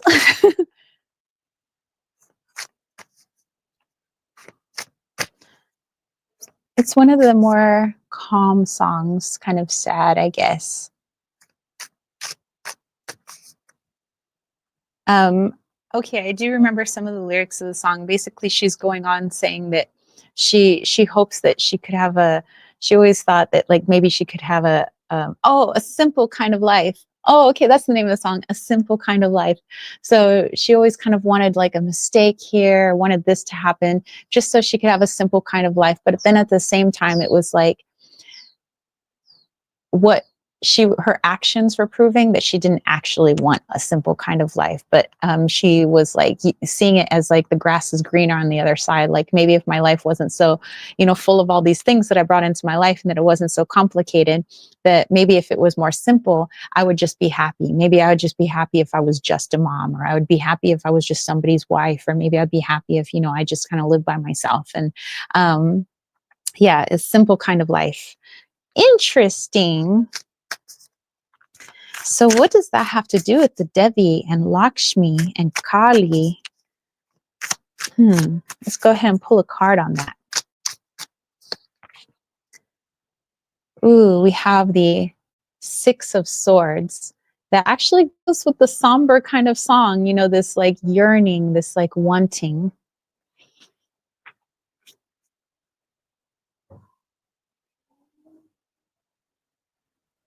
Okay, so the reason Lakshmi and Kali and the Devi are coming in, they brought to mind well, you probably already know these stories, but so some of what we do remember of like Kali Ma is that she comes in to kind of shake things up. She's the tower moment, right?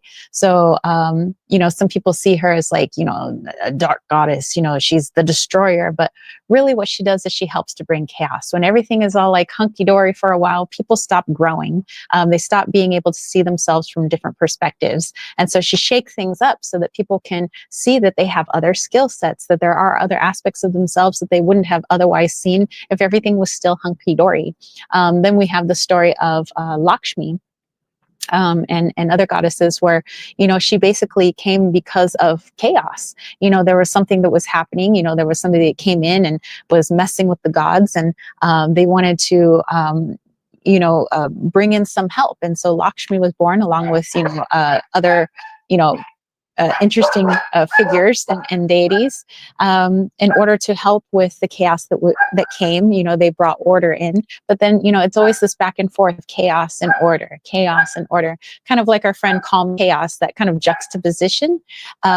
And so that's what they're coming in to talk to you about, that there are times when you want everything to just be like smooth sailing. Like, yeah, sometimes I want things to be simple. I do my simple meditations, I do my little shadow work, and everything is just like kind of cool. But then there's the other side of John that's like, hey man, let's shake things up. I want to see, like, what am I really made of? What is my, test my metal, basically.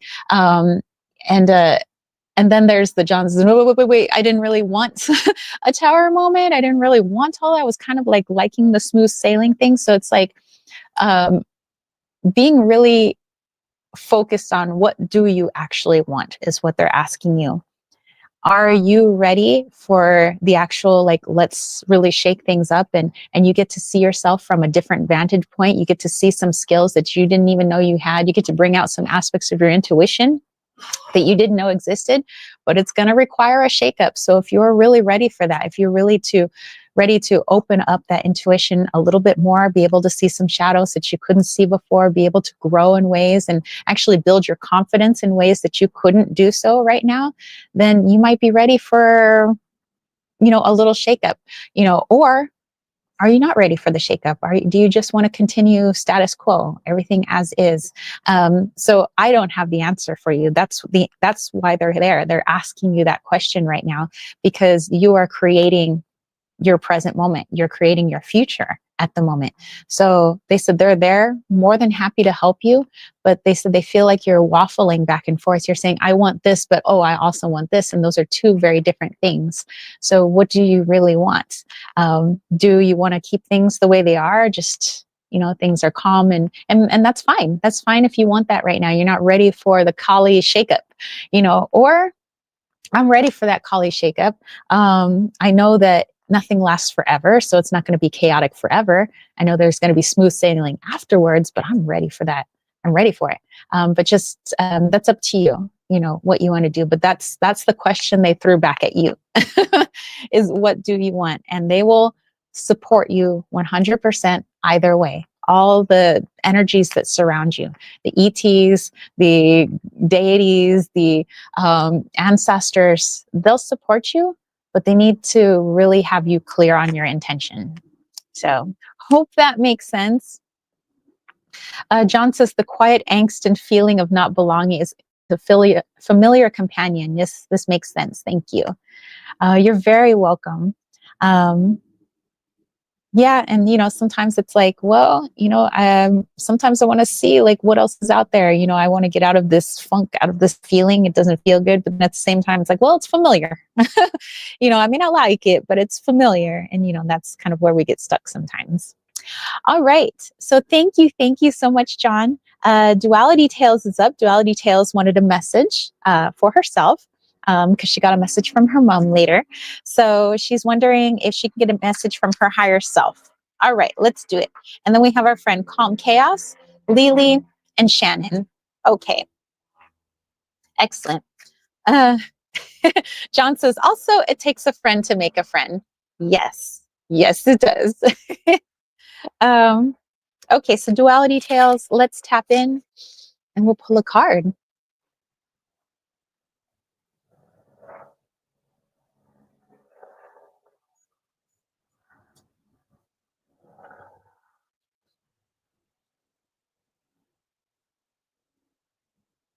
Oh, dude, we're going back to the early 90s in our music. It's Runaway Train. Do you guys remember this? I don't remember the band that used to sing it, but I remember they played that song like over and over again. Very early 90s. I was like in middle school at the time. It was a runaway train, never go back. Runaway on a one-way track. Feels like I should be getting somewhere. Somehow I'm never here nor there. One-way train tearing up the tracks. Runaway train. And why I know all the lyrics all these years later is because they played the heck out of that song. Silver Star says, you can always break routine and do something you wouldn't break out of you if you were comfortable. You never know by switching the energy that you can be open. Exactly. Wonderful. All right. So let's see what Runaway Train has to do with duality tales is higher self, like what that's trying to say.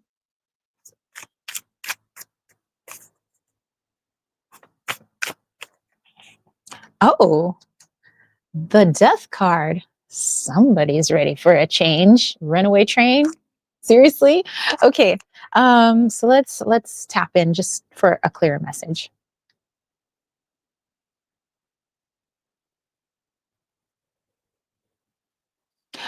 Okay, so duality tales, I don't feel like you have the exact same thing that's going on with John right now, and you know, perhaps a lot of us, but I feel like it's a similar theme.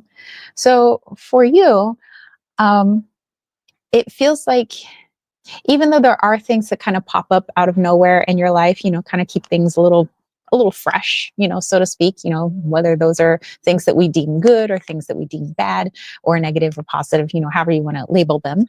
Um, but it feels like it's become routine for you, like you're like feeling like, okay, so you know, like every Monday I kind of do this, and you know, and then when this happens I always go in and I do my shadow work, and you know, I've been working on X, Y, and Z for a really long time, and you know, I have my altar, you know, ritual that I do, or you know, I always like to work with the moon, or I journal, or you know, whatever it may be. It's like I feel like I'm just kind of like chugging along and like I'm waiting for something. And so that's the energy that's coming up, is like I'm waiting. It's like I'm doing this, I'm doing this, and now I'm waiting. I'm waiting for that runaway train, basically. It's like I'm here on this train track and I can't really change the train track. Actually, this reminds me of what Agnes was telling me. I forgot what the heck we were even talking about, but she was saying that the difference between like being in an airplane and being on a train is the train has very defined tracks. You know exactly where they're going.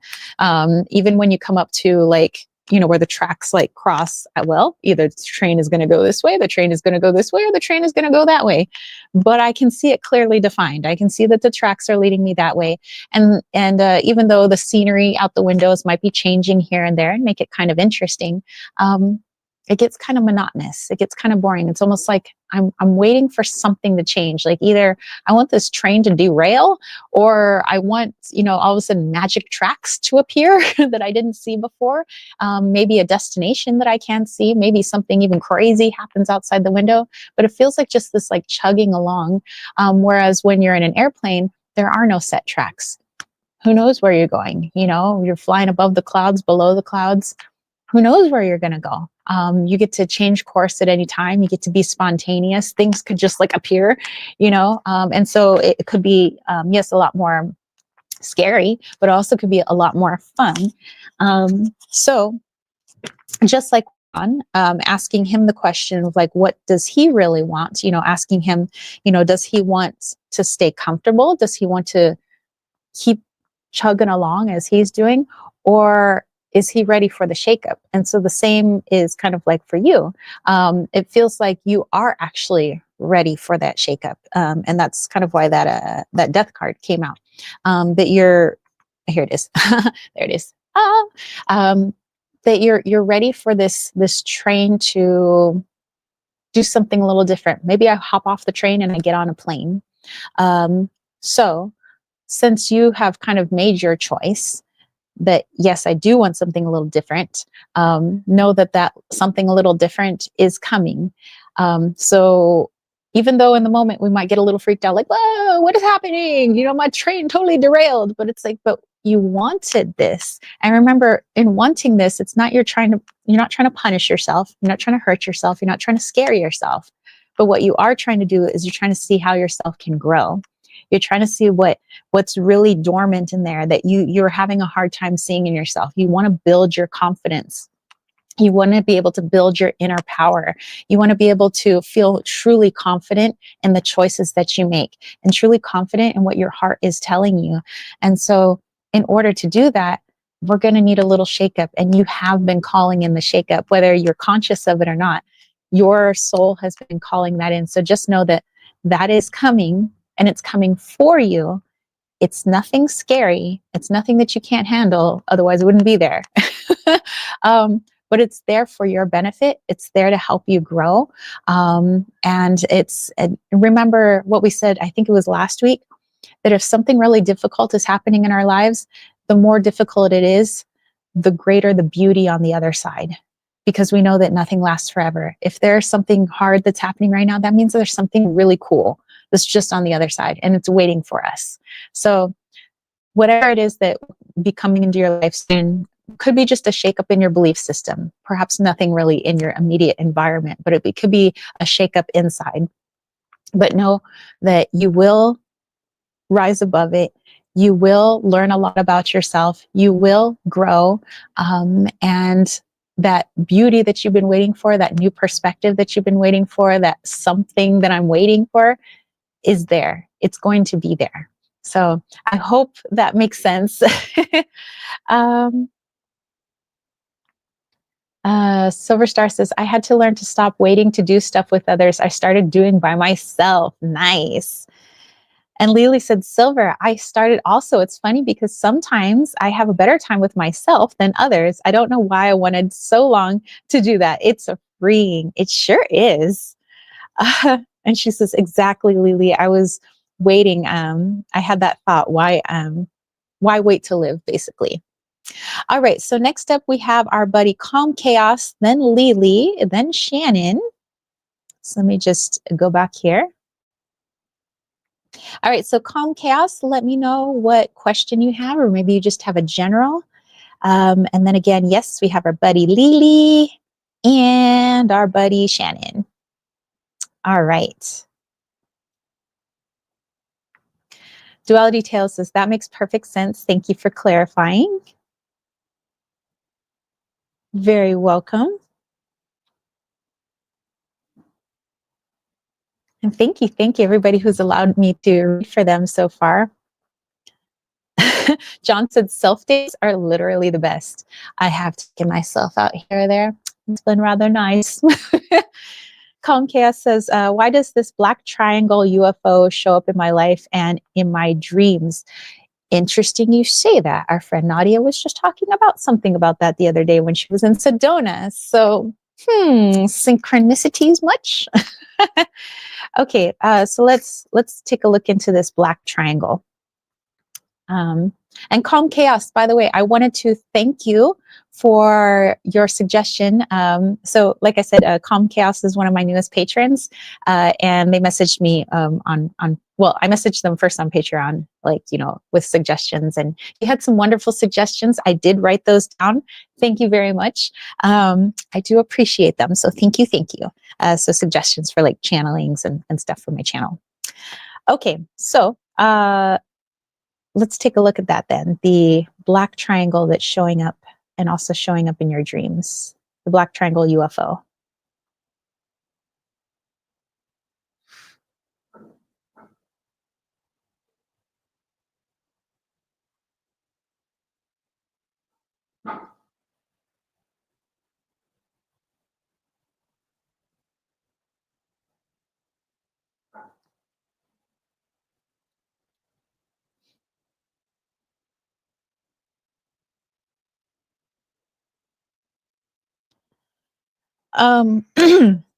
Interesting. Didn't get a music or movie with that one. So I was tapping into the energy of that like black triangle UFO because I have this thing with triangles. Like for me, triangles also shows up in my life, but in different ways. And I just like have this like thing for the triangles. And I kept hearing like, it's like a weird low electronic sound, like dirt, dirt, dirt, dirt, dirt, dirt. Like that's the sound that emanates from it. Like not really a sound, but maybe like the vibrations, like dirt, dirt, dirt, dirt. And I was like trying to see like who's aboard, who is pushing this image out, who is it? And it seemed like it was a mix between Arcturian and Pleiadian energy, like not one or the other, but like a mix between the two. So having that in mind, now I can tap into them and be like, okay, so what are you trying to tell our buddy here? Chaos says, yeah, it vibrates like it's a low humming yet. It like is like a dur, dur, dur, dur. Yeah. Interesting. So it's not like truly Arcturian and it's not truly Pleiadian, but it's like something in between, like a cross between the two. What are you trying to tell calm chaos? What are you trying to say?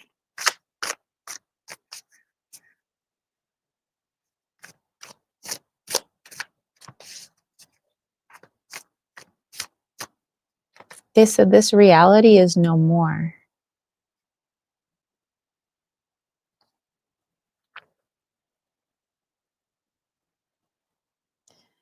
They said that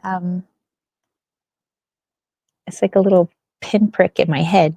Kind of hurts. Um, but yeah, I just keep hearing that dur dur dur dur. Um, they were saying that the like what you used to know, like when like let's say like just using me as an example, when I reminisce, I can see my city that I grew up in clearly. I can see La Mesa, I can see Chula Vista, I can see the house I grew up in. I remember how things were. I remember what it was like when I was a teacher and I went to work every day and I had my lunch break and I always like pack my lunch and it's like these things. It's like the very human. We're just living. We're doing the 3D.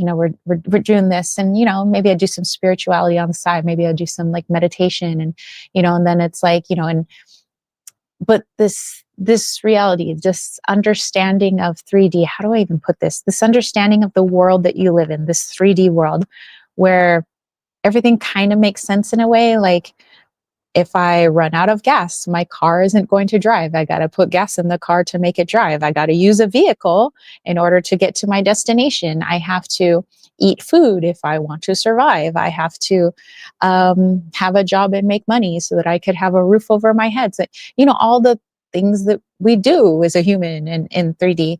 And this black triangle, like UFO cross between Pleiadian and Arcturian, they're saying that's about to change for you. And they just want to give you the heads up. And that is why you're seeing it. That's why they're coming in your dreams. And they say you're not the only one. There's a lot of people who are being visited in this way, not necessarily by ETs, but some of them are being visited by deities. Some of them are being visited by their angels. Some people are being visited by their own higher self, and technically it's all aspects of us. But everybody who is ready to start seeing this world in a completely different way, perhaps even connected to the shakeups we were talking about earlier for duality tales for John, and for some of the other of us, that this is like that things aren't going to make the 3D sense anymore that we used to understand. So I do have a card that I pulled, and that card is the 8 of Pentacles. So that totally makes sense. That's the world in which you know that you have to make money. You know that you have to have a roof over your head. You know that you have to eat food and drink water to survive. You know that you need to put gas in a vehicle or at least charge its battery or whatever the heck vehicle you have. You know that human beings can't quite fly it, or maybe at least they can, and we don't know about it yet. But but that these things are, they're what we've come to expect from our 3D world. But soon, and soon for them is relative. Soon could be like within the year, it could be a couple of years from now. But they just kind of want to prepare you now that if things start to not make quote unquote sense to your human vessel, where it's like, whoa, there is a person flying across the sky right now without apparatus, like they're just flying like a bird. Or I imagined that there was gas in my car and now there's gas in my car. I no longer need to purchase gas, which means I don't need money, so that the world is like doing things that we would only expect in our dream state, which is also why they're coming in your dream state. They're trying to show you that your dream state and your waking state have no difference between the two. The only difference is that we have our eyes closed in one and we have our eyes open in the other. But technically, when you're in the dream state, your eyes aren't closed. They're just closed in the waking state that isn't waking. Basically, you understand what I'm talking about. But those two worlds are merging. The the thought that when we're in our sleeping state, we have an infinite amount of, like, we could do whatever we want. We never get hungry. We never get tired. We just keep living, living, living. But then when we're awake, we say, oh, well, none of that applies. Like, people have a finite lifetime here. People can't fly. We can't just like make our car turn into a motorcycle or a transformer or whatever. But they're saying that those two worlds are going to meld because it's illusion that there is a separation between those two worlds. There isn't separation between the two. And so your world is going to change a little bit, and don't be freaked out because you're just peeling back the layers of illusion, basically. So I hope that makes sense. John said, coming in strong, I have a feeling in my solar plexus and an image of a small quartz crystal. Have you gotten a quartz crystal lately? You know, interesting you mentioned that, and I had forgotten it, and I'm glad you reminded me. And I know you're probably talking to Calm Chaos, but I have this double terminated quartz crystal from Quartzite. And my friend Nadia let Agnes pick one, and she let me pick one. So the one that I picked basically has a little crystal coming out of it. So it's like a double crystal, and they're both double terminated. Very powerful energy. So it's interesting that John was asking about that. But I know John was asking Calm Chaos, but that's, for me, that's what I had. John says it's the low bass feeling in the guts. Yep. And Silver Star says, I keep hearing the song, It's the End of the World as We Know It. And Calm Chaos says, yes, it does. Thank you. I got quite a few quartz and I love them. Wonderful. Wonderful. Okay. It's the end of the world as we know it, and I feel fine. All right. Well, I mean, that sounds, at least to the ego, is like, whoa, what's going to happen? But at the same time, it's like, wow, what's going to happen? You know, super excited. All right. So we have our friend Lily and our friend Shannon. So Lily, let me know what your question is, or if you just wanted a general. And then we'll get to our friend Shannon. John says, the feeling I've gotten is that if a crystal didn't trigger this, one might be able to help you make more sense of the vibrations or help this transition go a little smoother. Cool, cool. Good advice. Good advice. All right.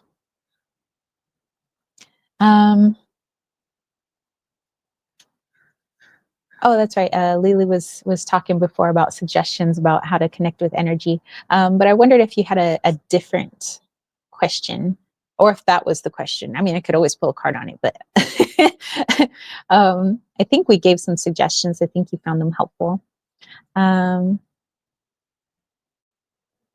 Okay, Lily says, I feel as if entity is trying to communicate with me. I feel the bed move, like someone is sitting down on the bed. Can you tell me what's up with that? Okay, let's tap in. Silver Star, yes, we did get duality tales. Yes, we did. Duality tales for the second time, because the first one was for her mom, and then the second one was for her. So yeah, yes, we did get her. Okay, so let's tap into this entity that keeps sitting on your bed. Huh. What the heck are they talking about? Okay, so let's see what they're trying to communicate. What you talking about, Willis?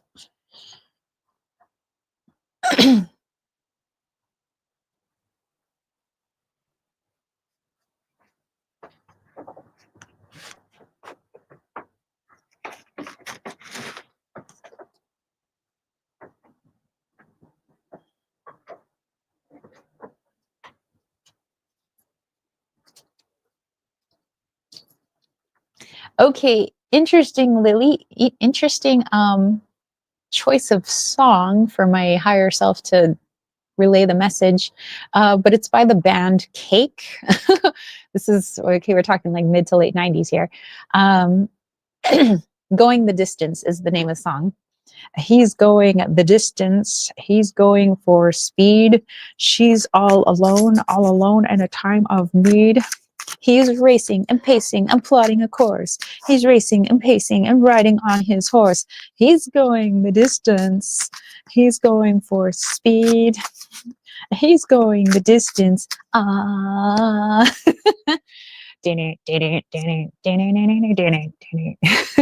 Okay, so what does that have to do with what the entity is trying to talk about? Going the distance, going for speed.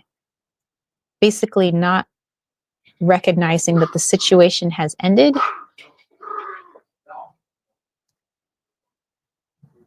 and still pursuing, still moving. Okay. Let's pull a card on that then. Trying to keep the situation going, but the situation has ended. They're going the distance. They're going for speed. Okay, so we have the 9 of Cups. Interesting. But this is an interesting representation of the 9 of Cups. I mean, technically, I think it's like abundance falling on her, but she seems distraught. This is interesting. Okay, so let's tap in. Calm Chaos said, heck yeah, cake is awesome. Literally and figuratively.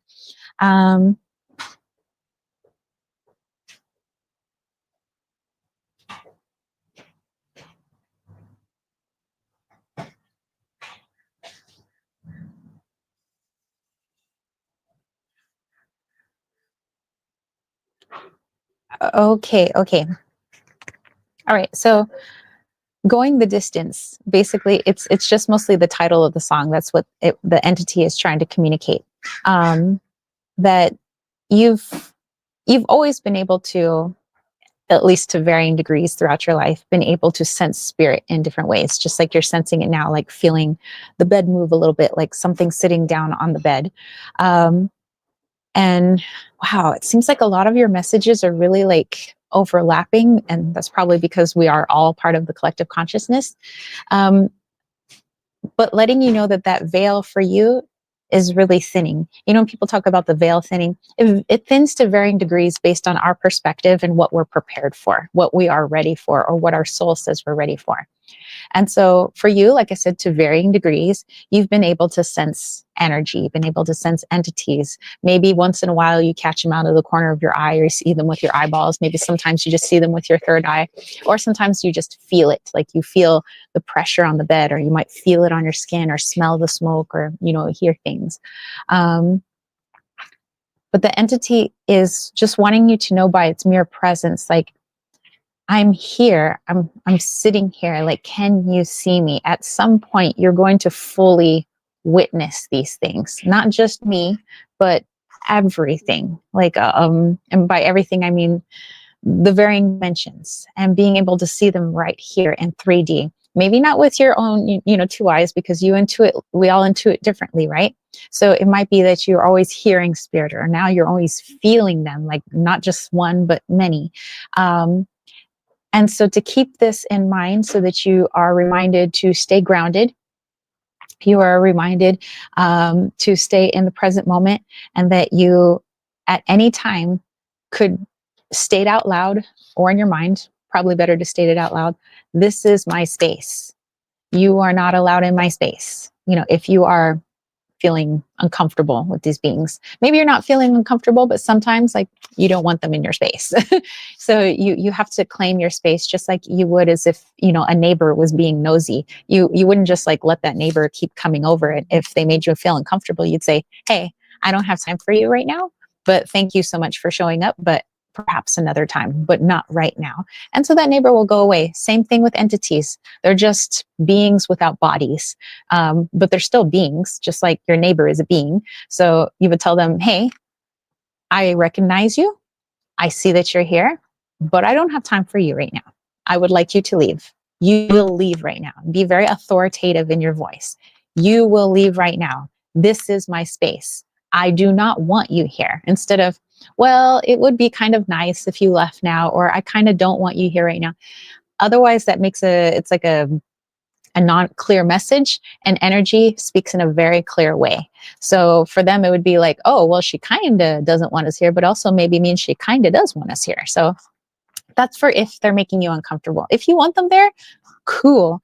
But what this energy is just trying to show you is that there's going to be more of that, more feeling of it. It's going to feel more physical in this 3D world, not to freak you out or anything. And, not, and remember, they can't hurt you, but it just feels like they're more solid, more visceral in this realm.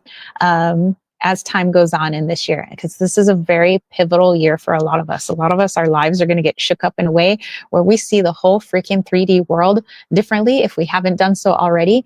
For some of us, it's like, wow, I just see 4D walking around now, and it's like, cool. Alrighty, and so I feel like it's that way for you, that it's going to be coming in more, and that's what the message of this entity is trying to tell you, is that we're going the distance, we're going for speed, like, you're really opening up. So let's see. It says, I think they hear you, and the hairs are standing up, and they are emitting so much energy right now. I feel lightheaded as well. They don't scare me. Okay, well, that's good. Because there's no reason to fear them. There's no reason to be afraid. They're just energies, just like you're an energy. And if you're cool with those energies, cool. If you're at any point never cool with them, you're just like, hey, I don't want you in my face right now. Leave. Not please leave, but leave. Leave my space now. This is my space, and feel it to your core. Not just say it with your words, not just cast the spell, but cast it with your entire being. Leave. Like, leave my space. This my space, yo. And they'll respect that. They'll leave that. Even the most negative of entities has to respect that, because it's free will. And they can't impede on your free will. And if your free will says, get the F out, they have to get out. But this is also just the reminder, like I said, you're going to be opening up a lot more. So getting into a really good grounding routine is probably going to be really important. The more that you start to feel, the more you start to intuit in different ways. John said, from human being to human leaving. I know, right? Silver Star says, Shannon, and then we have duality tales, and we'll close the readings for my sake. Thank you. Yes, that's perfect. That's wonderful. I think that's a wonderful close off. So we will end with Shannon and duality tales. But yeah, Lily, I hope that makes sense. I'm not trying to freak you out or anything. Actually, I'm trying to empower you that, hey, you're pretty freaking badass. You're going to like freaking start seeing 4D. Do you know how many people want to be able to like feel and see and hear like 4D? Awesome. But claim your space, ground yourself, and you'll be golden, pony boy. All right. So let's go to our friend Shannon. And I know that she had posted that question in her little super chat. And it says, I'd like to see what you can tell me about the owl man and what I was trying to read in a dream. Thank you. Sure. Okay, so let's look into the owl man and what you were trying to read in your dream. You know what? I've had dreams like that where I'm reading something. For the life of me, I can't remember what I was reading when I wake up. Okay. Silver Star says, you got this, Lily. Hugs to you. You've all been it's such a wonderful Sunday. Yes, thank you. Thank you so much. You guys are freaking awesome sauce. Shannon says, when I woke up, I was trying to read it. It seemed like an unusual text. Interesting. Lily said, not scared at all. More excited for this new journey. A high five. Boop. Okay.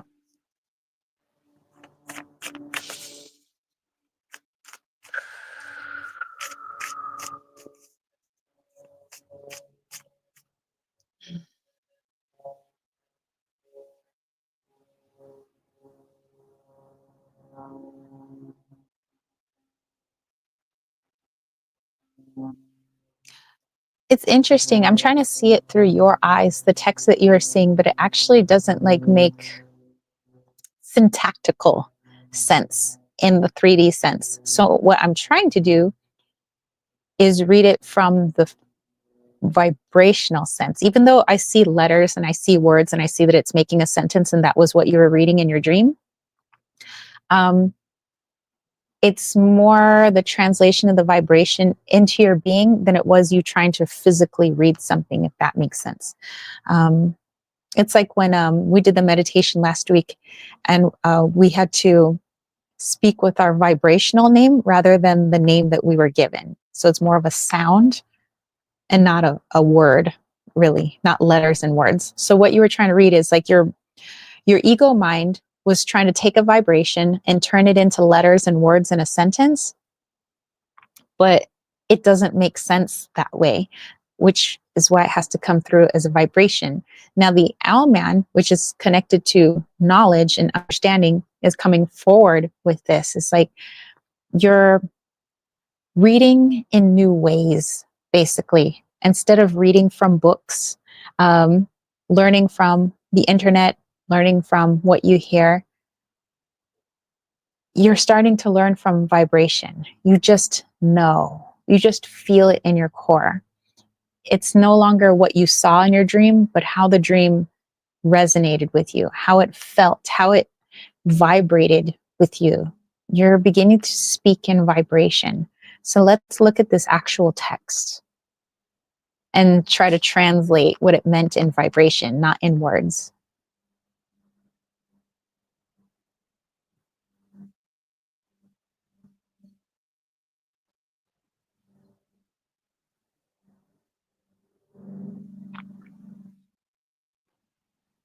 The mind tries to understand, but we must break free. The mind is our greatest gift, but also can be our enemy.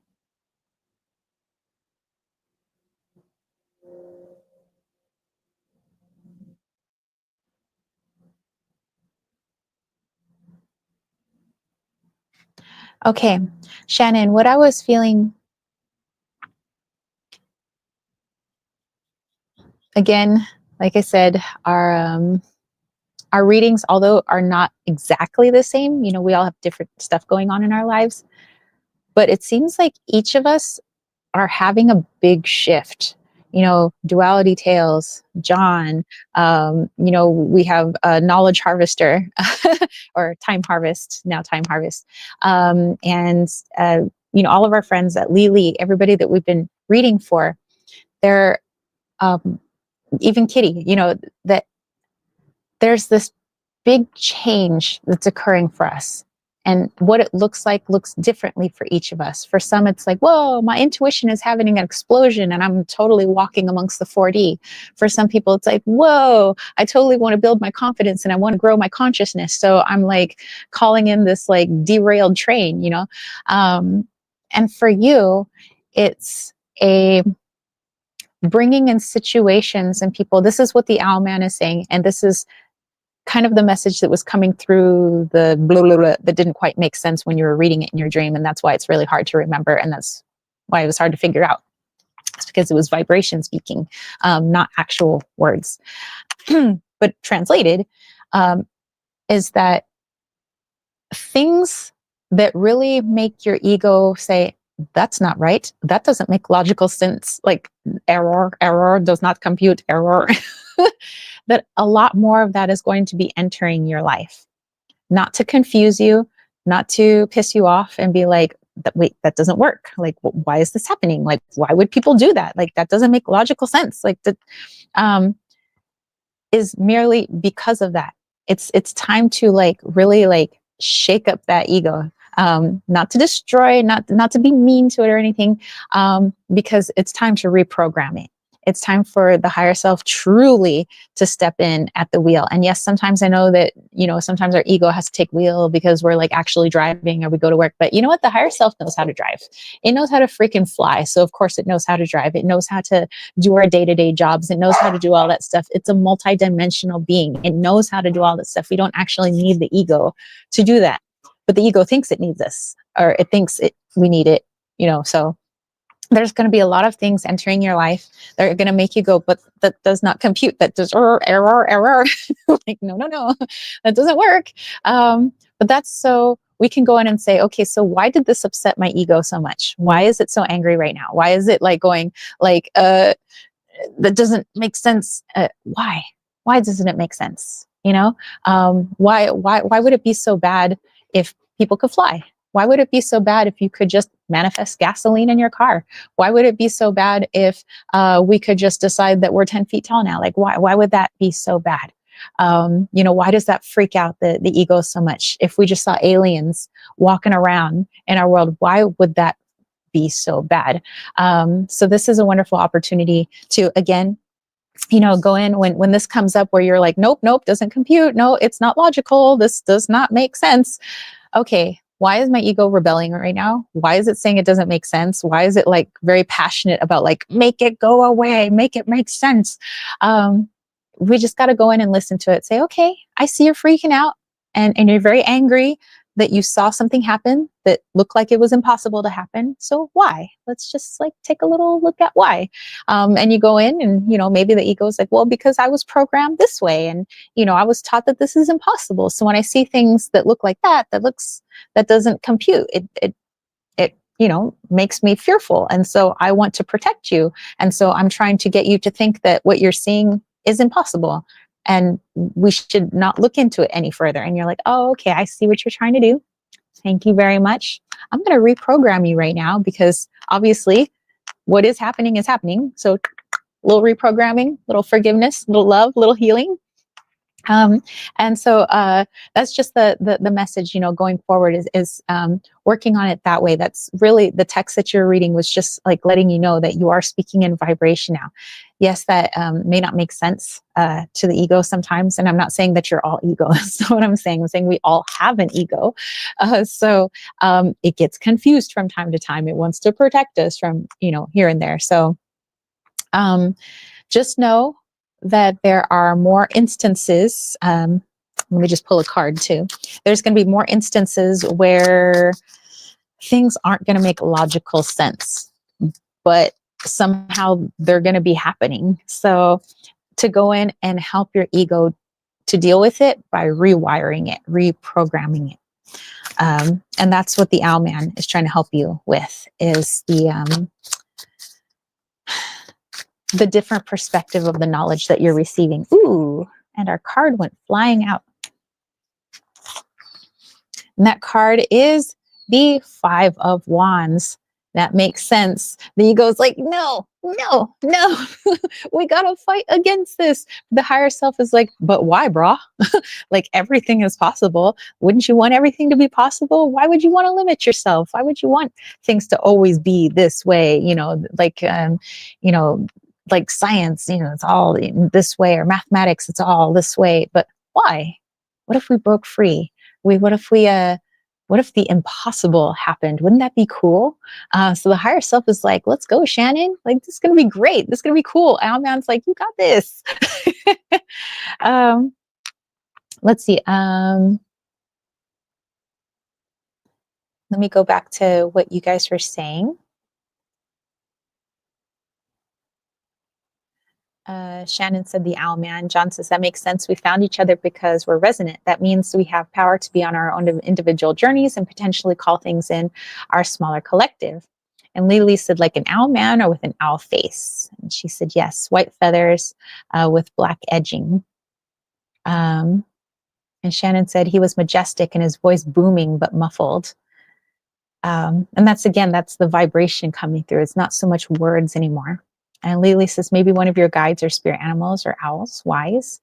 I see them as keepers of knowledge. And Shannon says, I woke up saying 3E1L. Exactly. That's why people do like light language. It's not real words. It's not a real song, at least how we know it. It's vibration trying to condense itself into the language that we understand here on the planet. So it just kind of comes across as like, blip, blip, blip, blip, blip, blip, blip, you know? And Shannon was saying, yeah, the number 3, echoing language written left to right, L1E3. And Silver Star says, I heard spend time under the moon, bathe in her energy to open up and receive. I believe there's a message that will come through and bring in some clarity, just listening to the world around as it speaks softly. All right. So Shannon, also high five to you. A lot of us are gonna go through some big changes. So Shannon's like world's gonna get all like shook up with like the impossible is happening. Like, what is happening? Lily like walking around with freaking 3D. John's like, I'm ready to like make a decision to either blast this wide open or, you know. And then we have calm chaos also. Like the world as you know it is going to change. And yeah, duality tales, you know, all of you guys, everybody that I've read for, by the way, thank you, Kitty, everybody. Knowledge harvester, everything is changing in a different way. Everything is going to be shaking up our egos. It apparently feels like, yay, but also, whoa, but also, yay.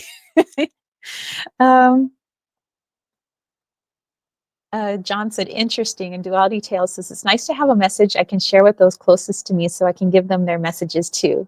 That's awesome. And Lily says, I was thinking the same thing. The moon is key. Yes. Okay, I think we had one last message and then we're going to close it up today. We're going to go into our channeled guided meditation. You guys have been freaking awesome. This has been an amazing chat. Thank you for hanging out with me in SoCal, Southern California, Lake Forest. My friend's been kind of wandering around, just kind of waking up for the day, you know. I don't think her daughters are awake yet, so just they're in mimis. But Duality Tale says, a message my boyfriend Ben needs to hear, possibly. Okay, Ben, let's check it out. A message my friend Ben needs to hear. Okay.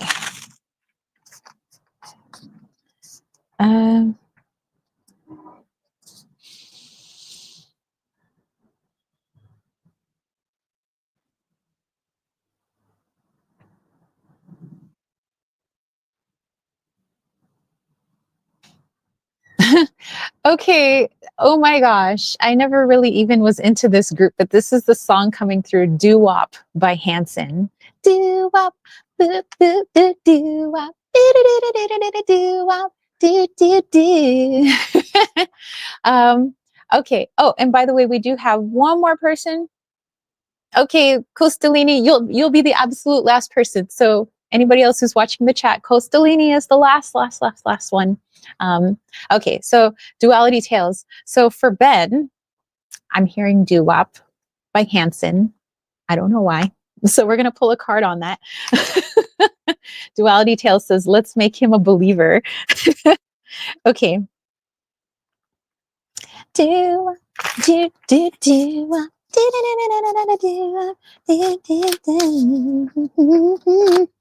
They were just, I don't know why they just seemed annoying to me. Maybe because they played their songs over and over and over, almost like Runaway Train, but even more so. Okay, Ben.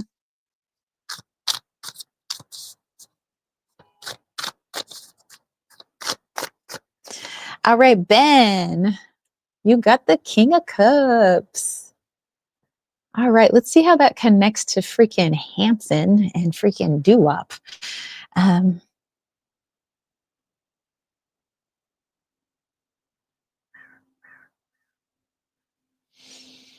Okay.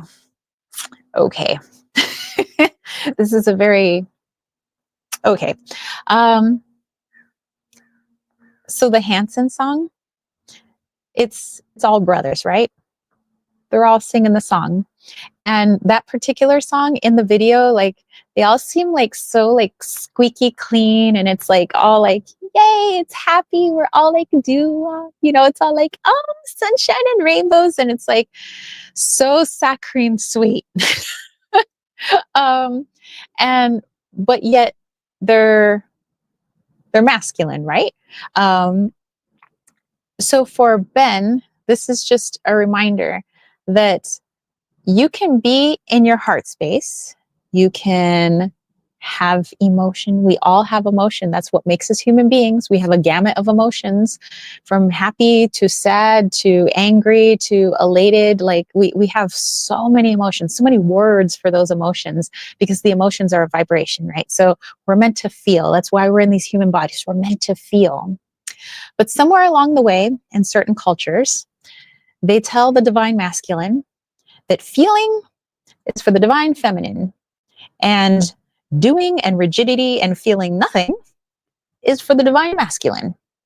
And so the divine masculine is like, okay, but yet I have feelings. So what do I do? I shut them down, or I act really like weird because I don't know how to deal with those emotions and feelings, so, I get uncomfortable, or I get like kind of shy about it. So I say, okay, well, yeah, I'm feeling like pretty good, or I'm like in love, but they do something goofy. So, this is just a reminder that, Ben, you are a human being like the rest of us. And whether you are a man or you're a woman, you have emotions, and we have to express those emotions. We don't always have to express them, let's say, in destructive ways. We can be very constructive with our emotions. And you can, either do something with those emotions, but you don't always have to do something. That's a very divine masculine, which we all have as well. There are times when we all have to do something. There's times the ladies in our life have to go do something. They have to go take action, just like the men in our life have to go do. They have to go take action.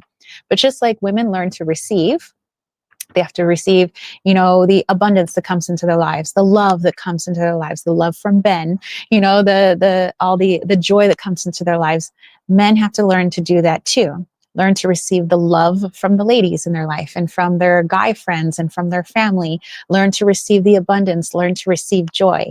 And when they have that open give and take, although maybe the divine masculine is a little bit more in the masculine, they still allow the aspects of the feminine to balance them. Just like the feminine, yes, maybe being even more feminine, still allows the masculine to help balance them. So, Ben, this is a message for you to learn to work on that balance, that just because you're a dude doesn't mean you need to go full throttle divine masculine, that you can have aspects of that feminine to help you be more balanced and comfortable in your human vessel. You have emotions for a reason. You came to earth for a reason. You're having these experiences for a reason, not to shut them down, not to close them off, not to be silly with them or make them, I'm feeling uncomfortable. But it's all a learning experience. And so I hope that makes sense for Ben, that this is all just, and if he's having trouble expressing certain emotions, maybe he's not trying to turn them off, but he's having trouble expressing, that it's okay to ask your partner, hey, I'm kind of sort of feeling this, but I don't really know how to express it. She's very intuitive. Let her help you out. Let her help you open up your intuition so that it's easier for you to vocalize what you're feeling inside, so it doesn't become frustrated and it doesn't come out in weird ways. So again, I hope that makes sense. Lily said, busy day, Tara. Thank you for all you do. You rock. Thank you. Shannon says she had to do some searching to find some things. John says, I was going to say Bell is German for hatchet and could be a sign of things getting cut away or to make your journey lighter. But obviously it's because I don't speak Enochian and I didn't get the message. All righty. So yes, I hope I could have helped Ben in that way. I hope that he received that message well. All right. So our very last reading of the day, very, very, very, very, very last one. Costalini says, can we look into what my finances will be like in September? I feel a huge change, but I want to ask anyway. Okay. Keeping in mind that we are on an infinite number of timelines and we are constantly jumping timelines, but based on your energy right now, what you've worked on right now in this timeline, in this present moment, let's take a look at your finances for September. Septiembre. Okay. So let's tap in first and then we'll pull a card. And by the way, because nothing is ever set in stone, If it's an outcome that you don't want, or it's like, whoa, I didn't really want that to happen in my finances, remember that you can change that at any time. It's just asking your own higher self, okay, well, if I want to be on this timeline with this outcome, how can I get myself to that vibration? What do I need to work on? So just FYI. So remember, nothing's set in stone.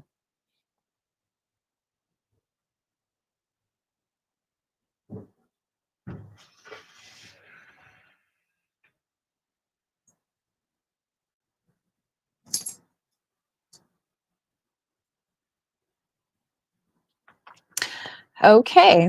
So I'm hearing that song, ding ding ching. You hear like the like money. It says money. It's a gas. Dun, dun, dun, dun, dun, dun, dun. Anyway, that's the song that's playing. Let's see what that means for September. Let me scroll down real quick. Duality says, I'll show him this and see how he responds. Thank you. Makes sense to me. Awesome. And John says, it's on my list of languages to learn. Ooh, German, Deutsch. Costalini says, it sounds promising. And Shannon said, well, sir, good luck. It's like she said, frequency. Yep. Okay. Just ching.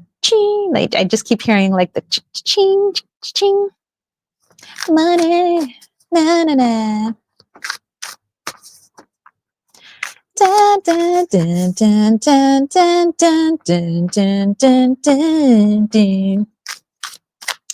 Some of you guys know the name of that song. The name eludes me. Money by Pink Floyd. Thank you, baby.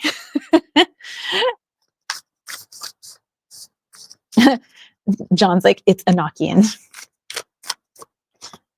Oh, Costalini. I know this is a Cups card, but if you're going to get a Cups card, this is my favorite Cups card. And it is the Page of Cups. Why? Because it's the wish card. So it feels like, again, remember, you get to choose your frequency, you choose your lane. All you have to do is ask your higher self, okay, how do I get on that lane? The expressway to awesome.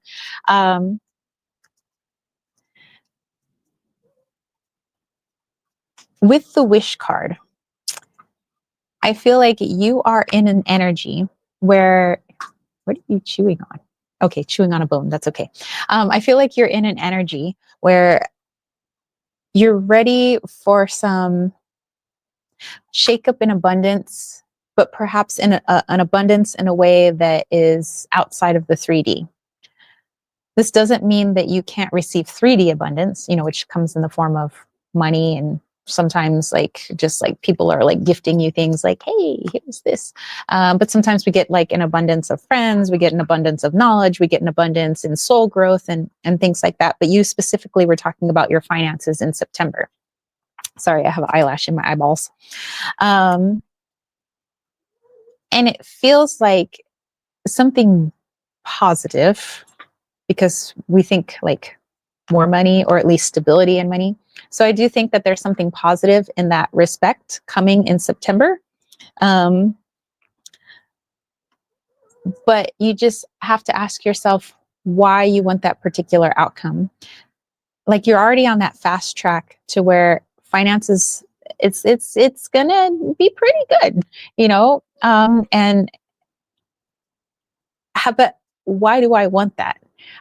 Do I want actual like 3D finance, or do I want what the finances are going to afford me?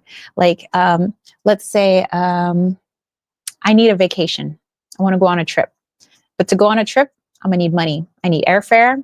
I need money for food. I need money for hotel.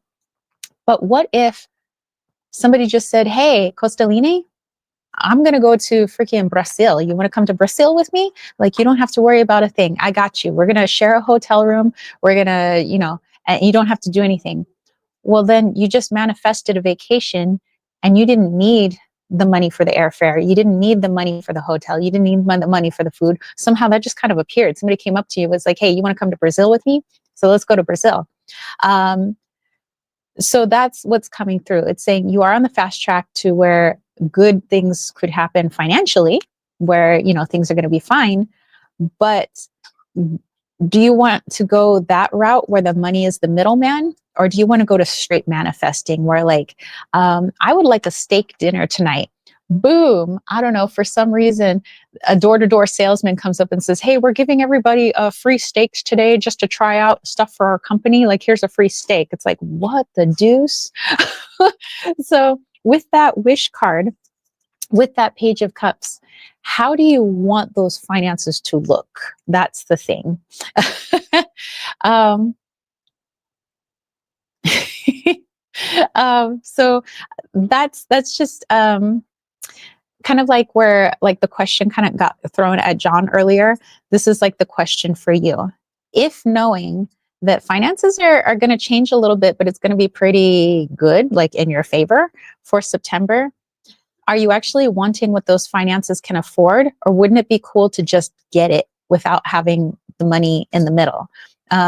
There's no right or wrong answer. It's just, what do you want? You know, if everything's shifting and changing right now and people are going to be walking around in 4D and some people are going to be like hitting up aliens at some point. And it's like, if this world is like going to get shook up and we start to see it as all illusion, because it is, but it's real, but it's also illusion. It's duality. Then how do you want those finances to come? Do you want just what they can afford, or do you want the actual cash money?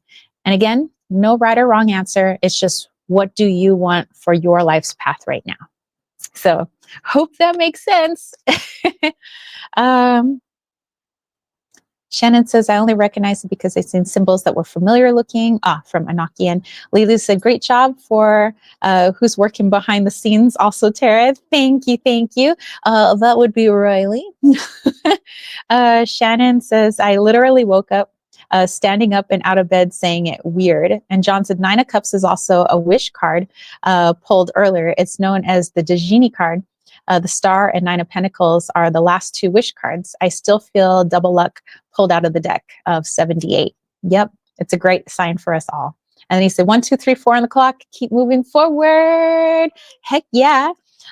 So yes, thank you to all the people who've gotten a reading from me. Thank you to all the people that hung out in the chat with me today. We are going to go into our channel guided meditation, but I just wanted to say all my thank yous before we go into the meditation. Thank you to all of the subscribers, all of my live chat homies, all of my moderators. And if you guys are wondering who moderator Riley is, that is my boyfriend who is so patiently helping me with these live chats. And he is still in Arizona right now. So he's actually although 400 and some miles away, helping me with this live chat while I'm chilling here with Agnes and her family in SoCal, but I will be heading home tomorrow. So yes, I have a new boyfriend and I am very, very happy and I love him very much and he's pretty awesome. And maybe someday you guys will be able to see him here on the YouTubies, which might be kind of hard because he works behind the scenes. So, but I actually did post him a couple of times on Instagram. So maybe if you guys follow me on Instagram, maybe you see my new boyfriend that I'm very smitten with. So thank you, everybody. Let's go ahead and get ready for that guided meditation. So I'm just gonna put my cards away. Perhaps on a different day, I could tell you guys all about my boyfriend. Silver Star says, "Aw, congratulations to you both. Thank you. I'm very happy." Okay, what plant could we look at? Let's see. Ooh, well, these flowers have kind of a grill behind them. So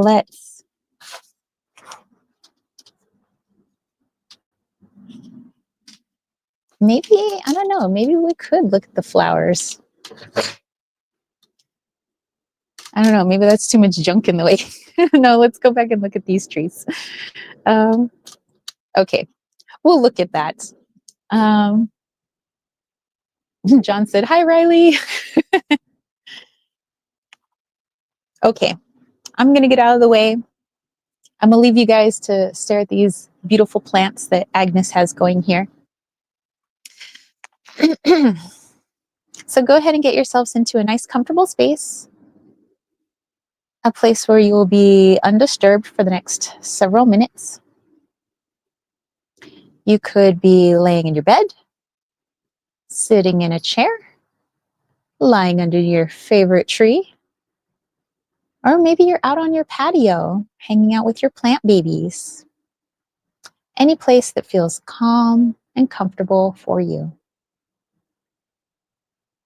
And let's bring your awareness to your breath, feeling the rise and fall of your chest.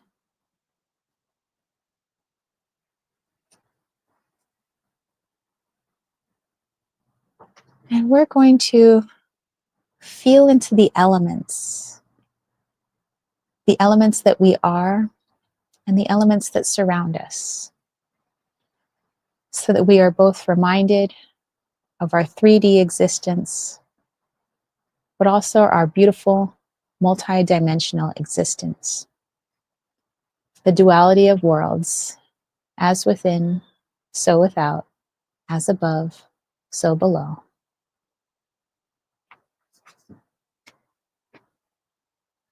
And if you need to, place one hand over your heart and the other over your belly as you feel that rise and fall. And with every inhale, feeling into where you feel that breath. You feel it enter through the nose or the mouth, feeling it enter into your lungs and moving down into your diaphragm, perhaps feeling it extend out into your limbs, filling it with life.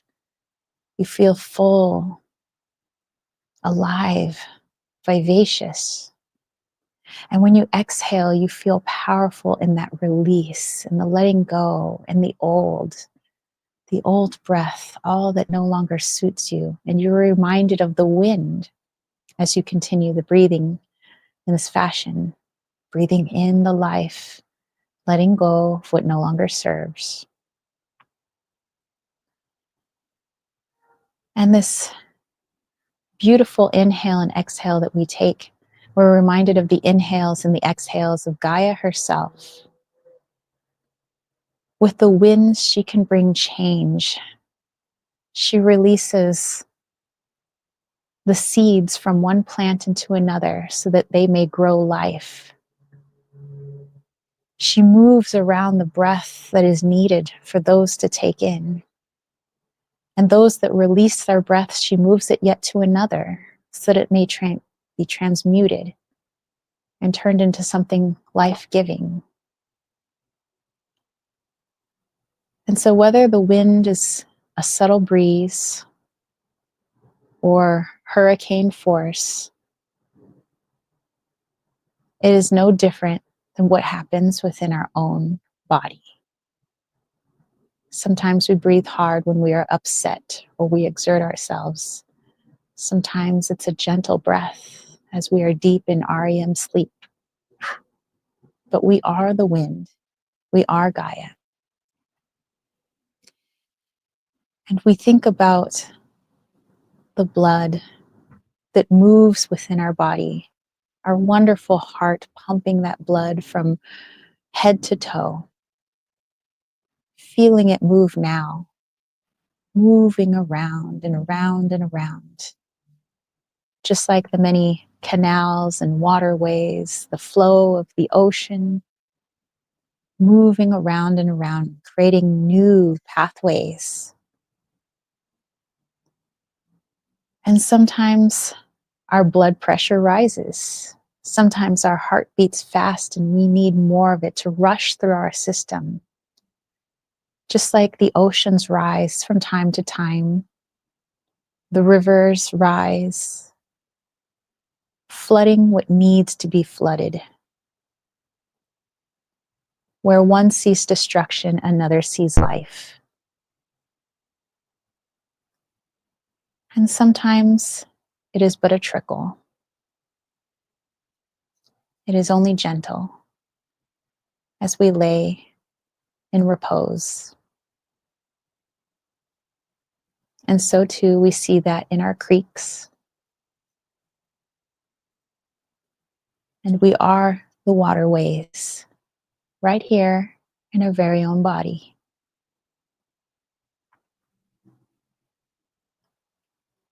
And we are reminded of the earth,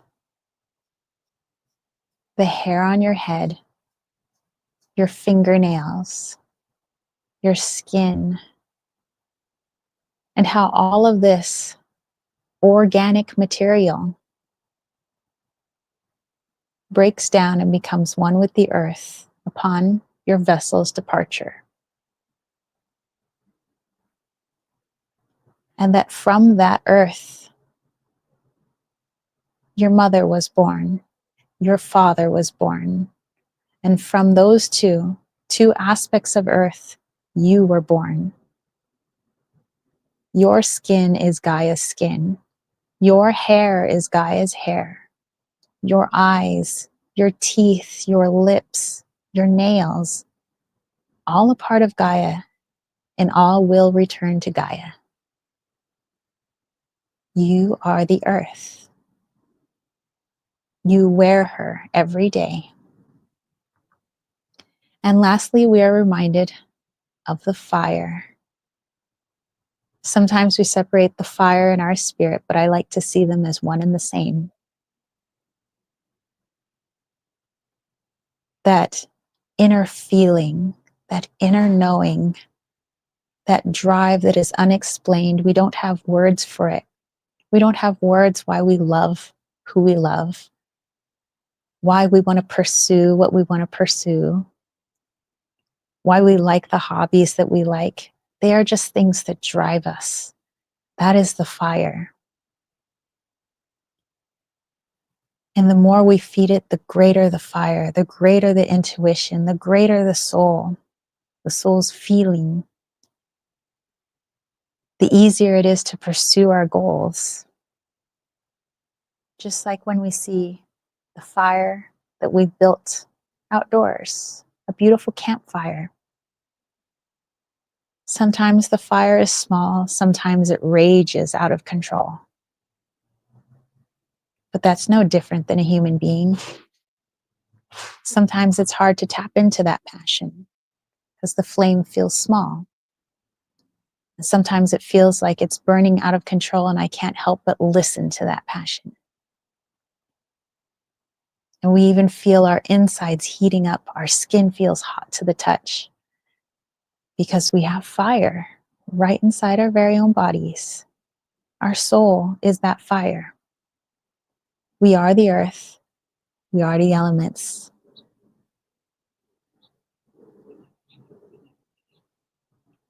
And feeling in this connected space, you are ready for the day.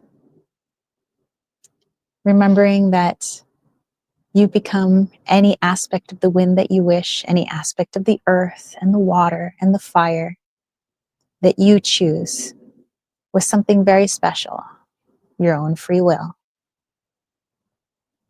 And when you're ready, go ahead and come back into your body. You can wiggle your fingers and toes and perhaps have yourself a little stretch.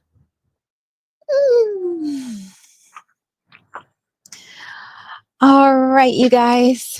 I hope you enjoyed today's chat. Thank you so much for coming with me here to SoCal and hanging out with these little guys. There's Val, and oh, she jumped up on there. There she is. There's Sadie. We call her Grandma. She's like 14 years old or something. But thank you for hanging out with me. I wanted my friend and her daughter to come on, but I realized that we had a long night and so they were pretty tired, but at least her puppy got to come and help us pull cards. But thank you guys for joining me in the chat, for allowing me to read for you. Thank you for joining me in the channel guided meditation. Lily says, so happy to see you happy. Treat her well, Riley. She has a great gang behind her.